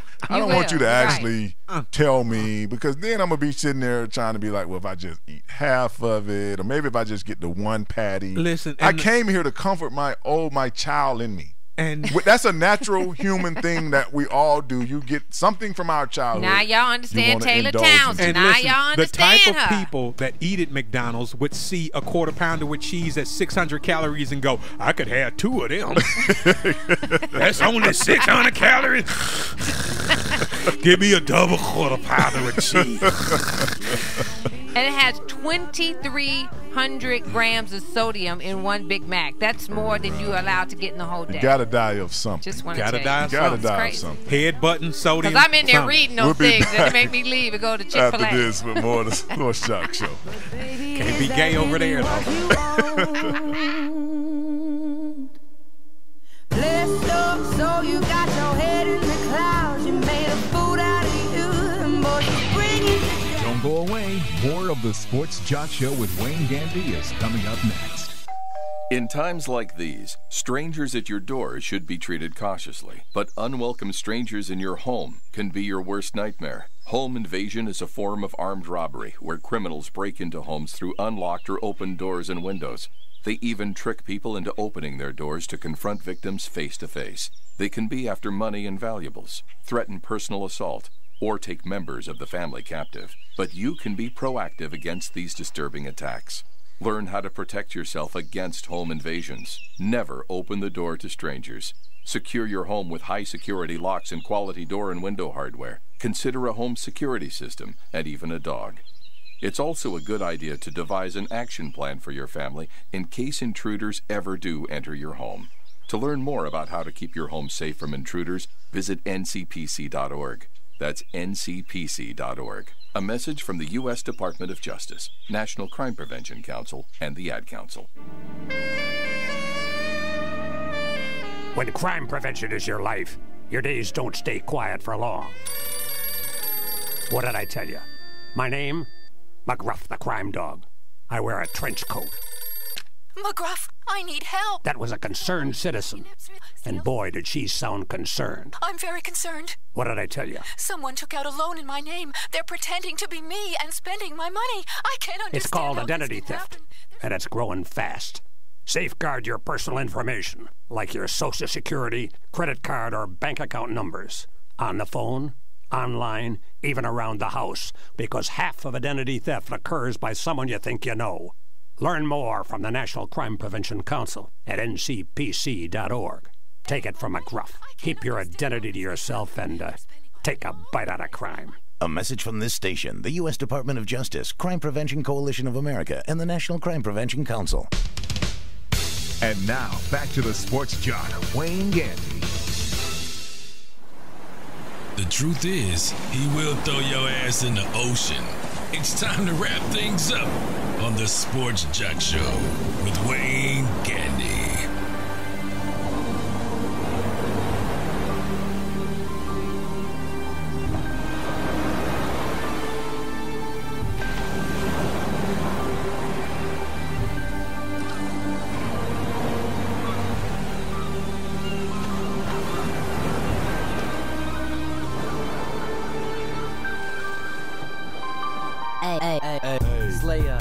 Welcome back to the Sports Jock Show. I'm the Sports Jock Wayne Gandy, and when you hear the sounds of the ocean, it means that the Sports Jock Show is coming to a close.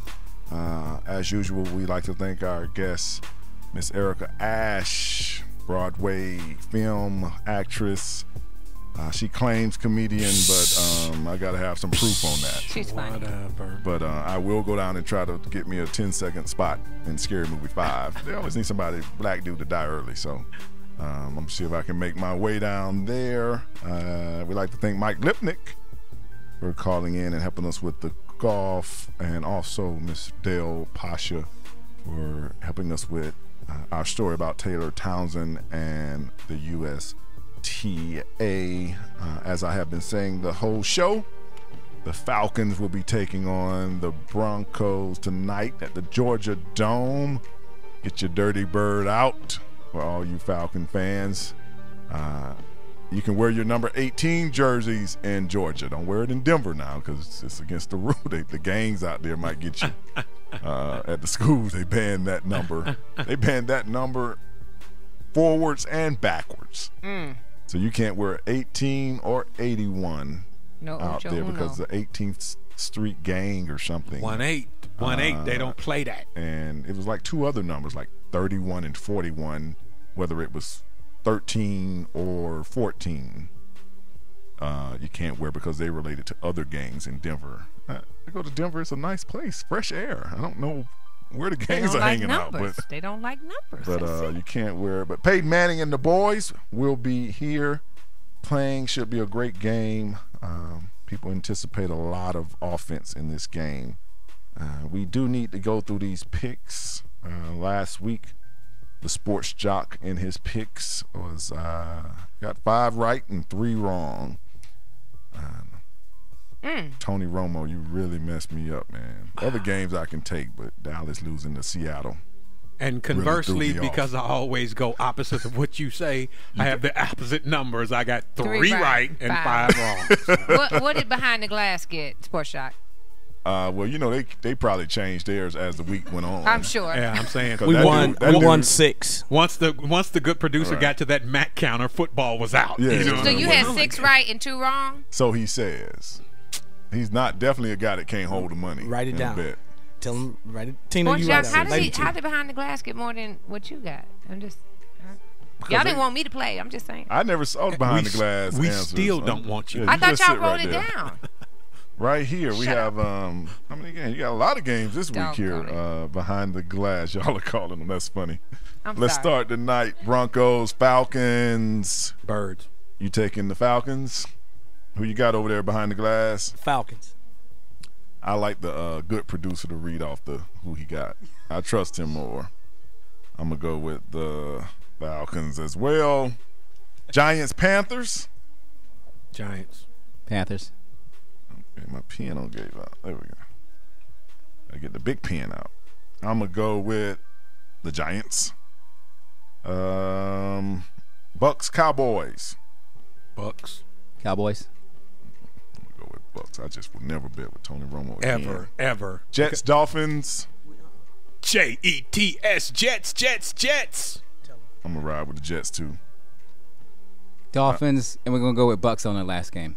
Changing it to Bucks. See what I mean? See what I said a little earlier? They just I originally had the Bucks. Switching when they want to. And did you see how they licked their lips at each other? They kind of waited to see what y'all said to see. Okay, I'll see this. Rams, Bears. The Bears. The Bears too. Bears. 49ers, Vikings. That's a no-brainer. Steelers, Raiders.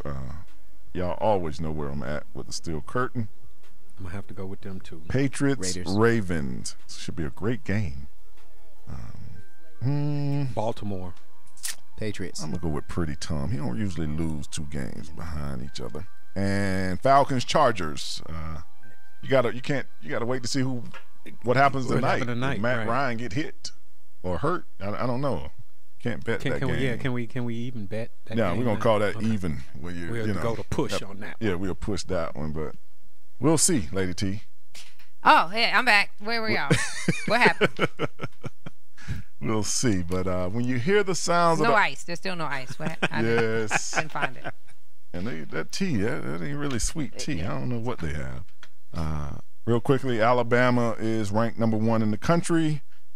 With USC losing, LSU has moved up to 2. Oregon is 3. Florida State is 4. And the University of Georgia is number 5. We didn't get into college football that heavy, but the top 5 have changed. 3 SEC teams in the top 5 now. If you want to hear me talk about more SEC action, you can catch me Friday on CBS 46 Atlanta at 11:15 with Guy Rawlings. But we are in the ocean. Gives me a chance to vent about last week's events. And as I was browsing the computer and found the Baron Davis, Darren Williams clip, I ran upon the minority owner of the Brooklyn Nets, Mr. Jay-Z, Sean Carter himself. Mr. Rock. And he has an issue with Rihanna and Chris Brown. And I know this is a little far-reaching for sports, but hey, Jay-Z does own part of the team, so I get to vent about it. I find it very hypocritical that a man who built his empire off of drug monies has the audacity to tell a man that hit a woman that he is worse than him. I'm quite sure those drugs filtered to some young kids or some pregnant women or some crackheads who stole Big Kenny's microwave one time. And then punched a woman. And a lot of women probably got beat because their man was on that crack. So for you, Jay-Z, to take that stance, I feel that's a very hypocritical moment. I love your music, and I'm going to be to your next concert when you're in Atlanta. So don't phase me out, but I got to throw you in the ocean. Big Kenny, Lady T. Walk the plank. Thank you for tuning into the Sports Jock Show. We'll be back next Monday. Y'all going to say bye? Hey, we out. Y'all know what it is. I'm back. Y'all let me back in. I thought we were still making picks. Y'all have a great week. Y'all give me delayed at the end of the show. Have a great day. We'll see you next week. Go Falcons. Go Falcons. Go Falcons.